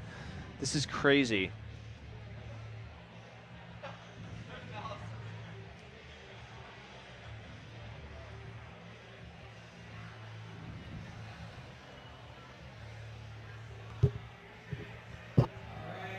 Climbers getting set for their second run here. Quiet on the set.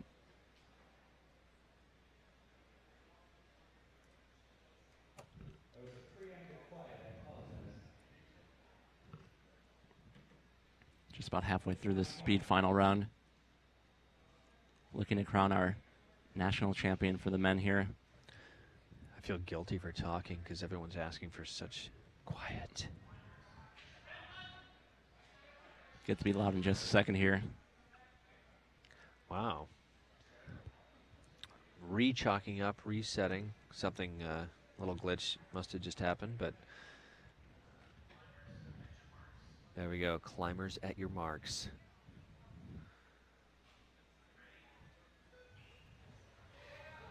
Oh, it looked like it might have been a false start.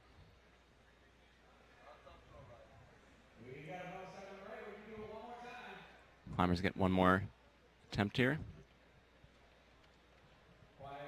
There's only one false start allowed per climber. If they do it again, they will be disqualified.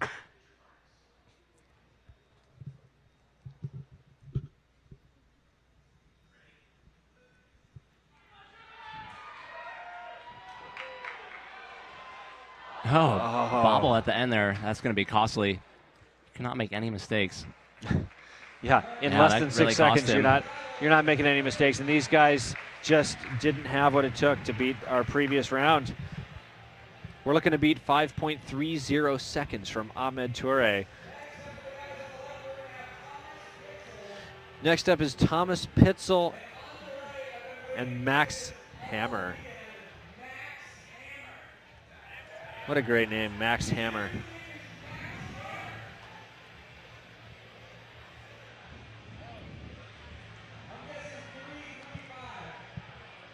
Max is 16 years old from Ann Arbor, Michigan.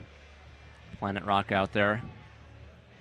Took 6th place in speed at SCS Nationals. And I guess that was last year.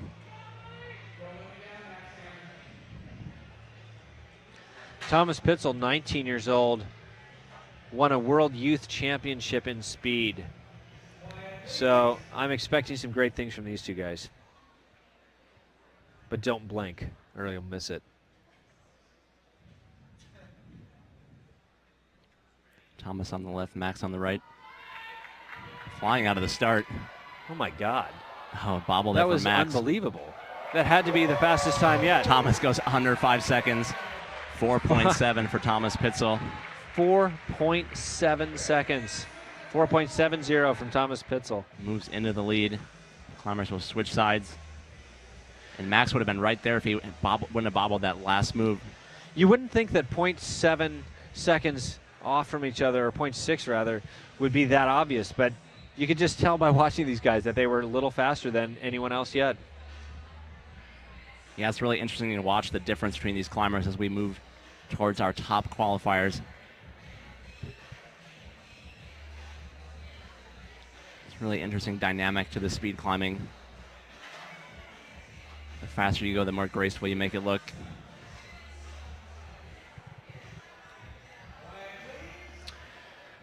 Quiet, please.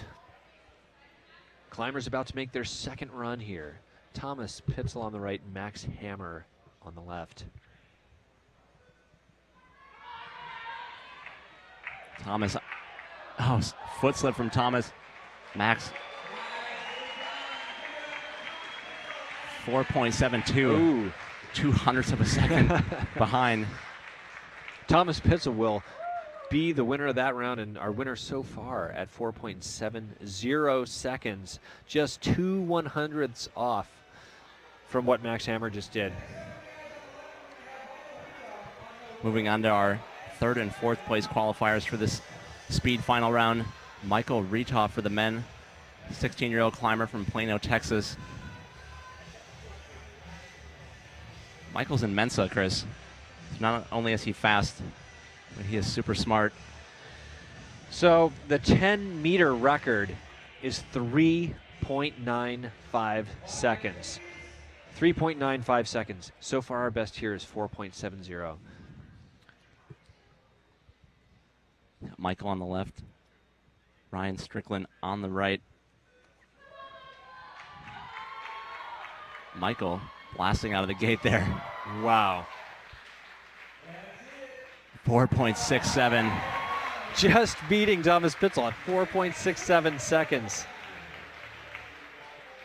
And Ryan Strickland on the right there is a 20-year-old climber from Sugar Hill, Georgia. He will switch to the left side of the wall and try and beat that run from Michael Retoff.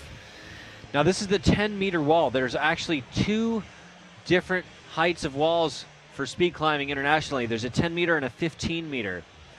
This is the 10-meter, standardized here in the U.S. This is the same route that you can climb in any speed comp that's only 10 meters. And again, unbelievable record time of 3.95 is what these guys are probably eyeing. We just had a 4.67. We're talking just tenths of a second.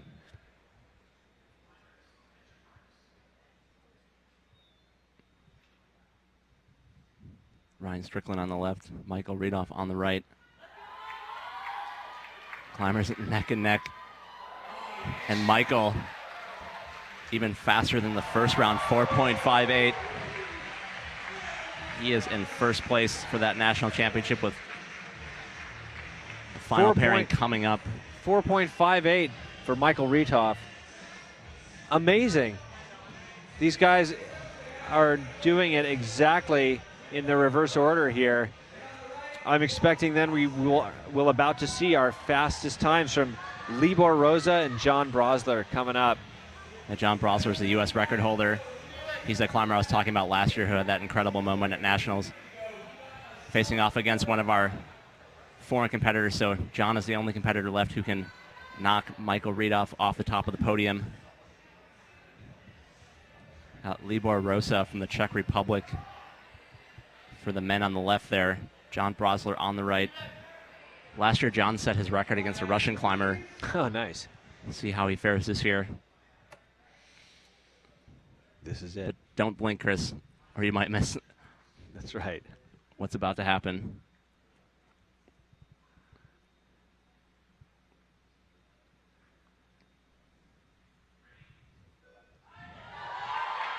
John, not the start he wanted there. Libor, one of the fastest climbers in the world. John still 5.06. He's going to want to improve on that. 4.03 for Libor. That's the fastest time we've seen by a lot. That was 0.08 seconds. That was 0.08 of a second off the record time there by Libor Rosa. And he gets one more round. This will be really interesting to see. As Brian mentioned, though, he will not be eligible to actually take the U.S. title because he's not a citizen here. But that was brilliant, 4.03.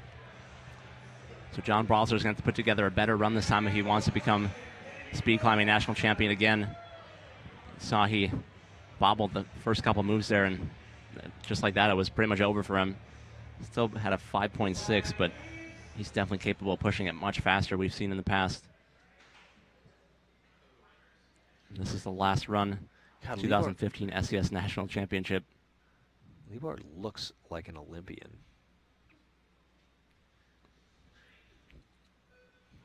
Another great start from Libor. You can see him just going.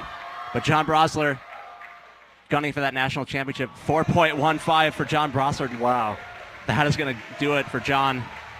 Another national championship for John Brosler here at Central Rock in Watertown, Massachusetts. As I said earlier, Brian, that's the first speed comp I've ever watched the entirety of.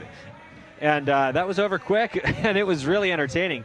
These guys are true athletes at what they do. It's a specialized sport, has nothing to do with the difficulty because this is a route they've memorized. That was amazing. And that's going to wrap up the climbing at this edition of SCS Nationals. An exciting difficulty round. National champions Kayla Lieuw and Delaney Miller. Closing the show in style, you always love to see the top qualifiers come out and win the comp like that, and that's exactly what we saw this year. Really exciting performances from all of our competitors all weekend long, though. Yeah, this has been a just fantastic weekend here at SCS Nationals. Wow.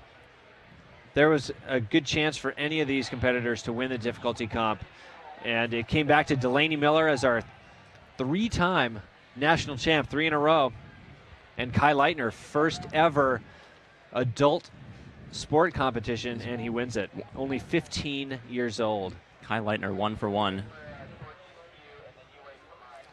We're going to go to awards in just a second here. Going to have the podium presentation.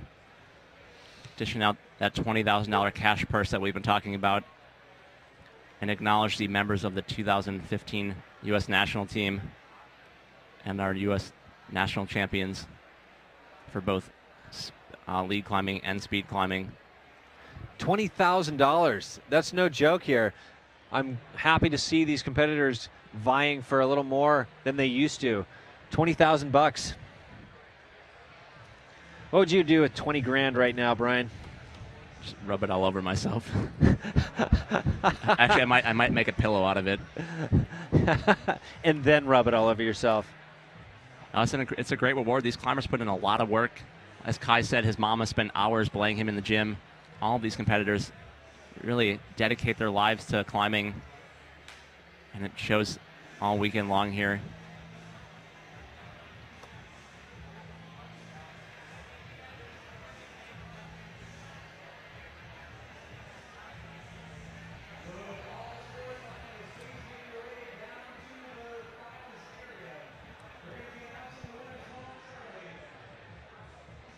Managing the difficult task of figuring out where the climbers went while we were waiting for the podium to take place.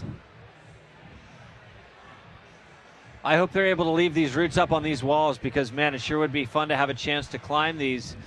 We won't be able to have that chance because we're leaving tomorrow, but as a local or as anyone who's watched this competition, what a fun treat to just be able to touch the starting holds even on these routes. They have been such a challenge, and we've gotten to see America's best climbers climb the hardest competition routes.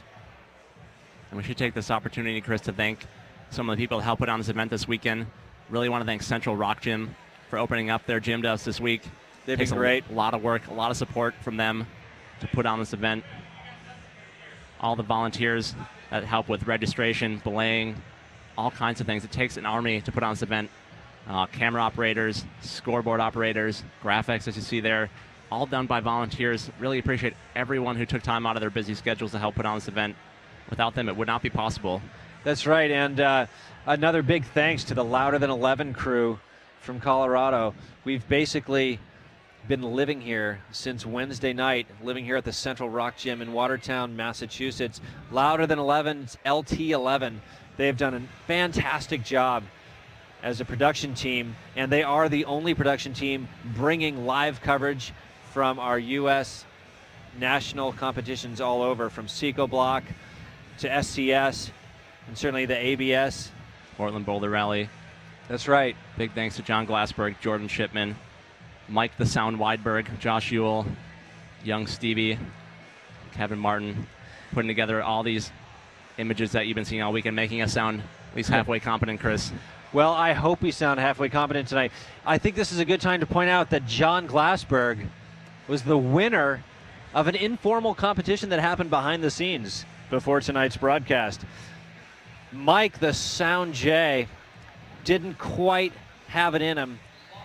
He lost. John's pointing to me right now, doing the cut the neck sign, saying Mike lost, and Mike is signaling right now that he took it. He took the loss. Okay, John Glassberg, the winner of that competition. That was a pretty fun deal. Sounds like we are moments away from our award presentation. Always making us wait to see this podium presentation, Chris. That's right. 20,000 bones just waiting to be had.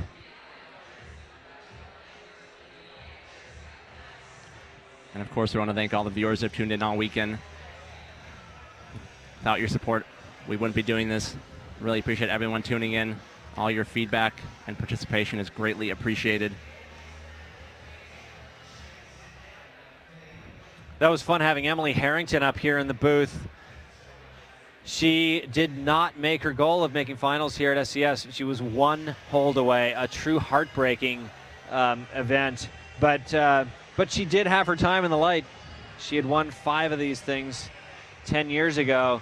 And she was a great guest commentator, so thank you, Emily Harrington.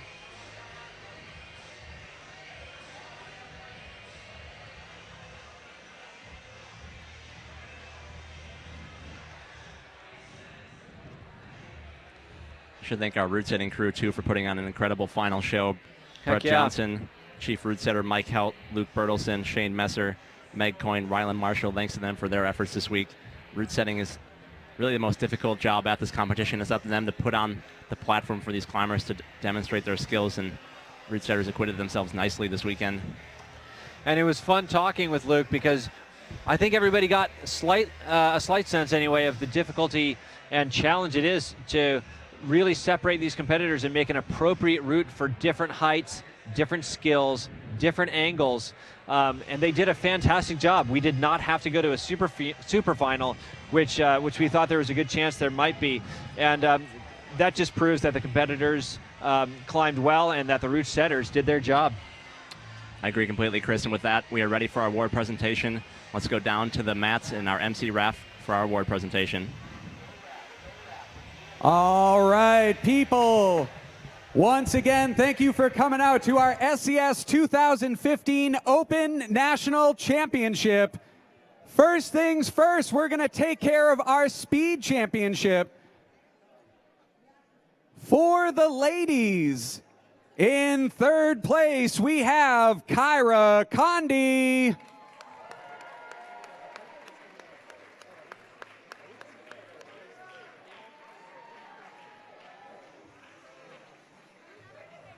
In second place, Grace Mckeehan.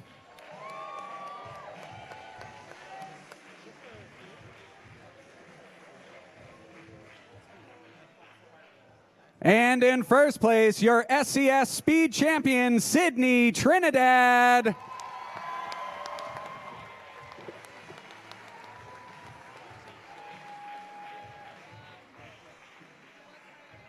Once again, people, your SCS Speed finalists, third, second, first. Give it up, Kyra Condie, Grace Mckeehan, Sidney Trinidad.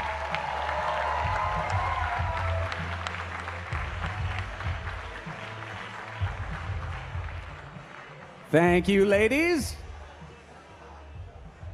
Moving on to the guys. In third place, we have Michael Retoff.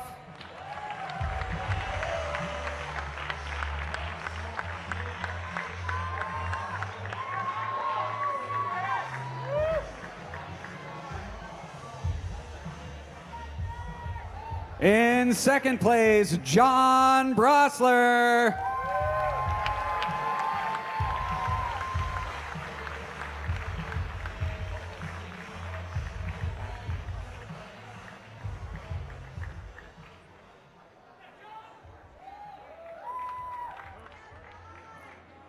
In first place, Libor Rosa.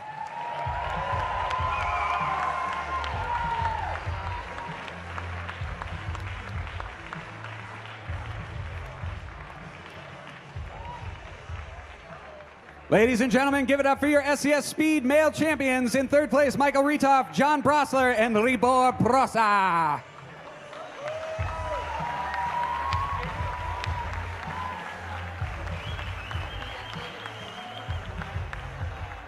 Thank you, gentlemen.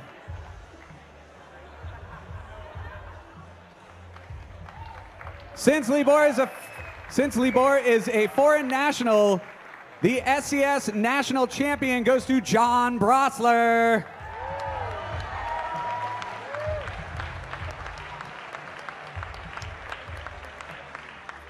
Thank you, gentlemen. Moving on to the female SCS 2015 Sport Open finalists. In third place, Claire Buhrfeind.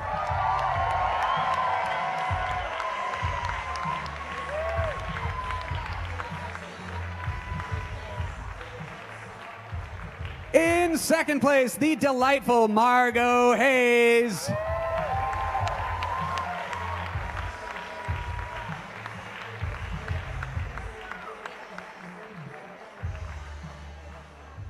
And in first place, your back-to-back SCS national champion, Delaney Miller.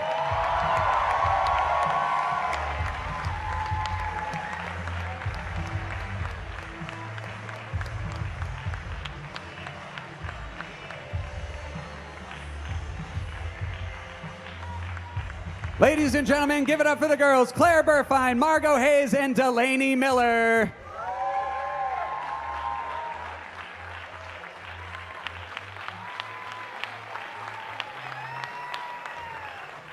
Thank you, ladies. And moving on to the guys. In third place, Matty Hong.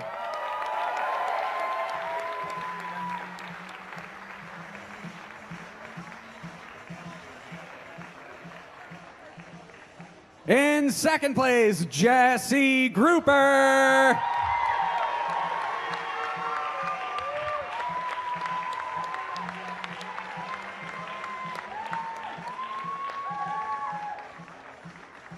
And in first place, and your SCS national champion, Kayla Lieuw.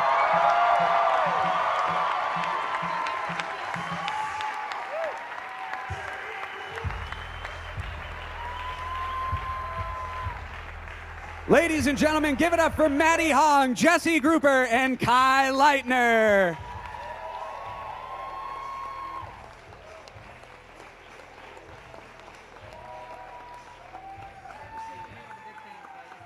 Thank you, gentlemen.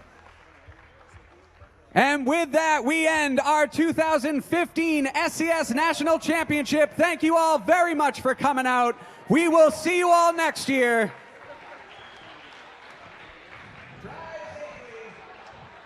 Chris, that's going to do it for the 2015 SCS National Championships. Congratulations to Lee Barbarossa for winning the men's speed final there, and to our national champions in speed, John Brosler and Sidney Trinidad. And in lead climbing, Delaney Miller winning her 3rd consecutive national championship, and Kai Lightner winning his 1st national championship in his 1st year of eligibility. Incredible performance by all those climbers and all the climbers throughout the whole weekend. It's an exciting weekend. It's a pleasure to be here with you. Very exciting weekend. Really fun time here at the Central Rock Gym in Watertown, Massachusetts. Big thank you to everybody that helped put this event on, all the sponsors, all the volunteers, all the staff. Really appreciate everyone. And that's it for SCS Nationals 2015. Thanks to everyone at home for watching. Thanks to all our listeners. I'm Chris Widener. I'm Brian Reynolds. We'll see you guys next year. Thanks for watching. Thank you.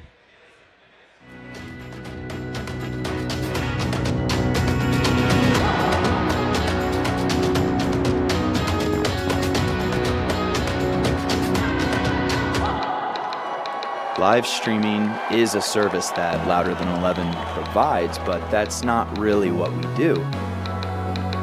We use broadcast as a tool to tell real and inspiring stories that speak to the heart of our audience. As a fan, it's hard to be there for every single event, but Louder Than 11 is committed to creating the most entertaining and immersive experiences possible.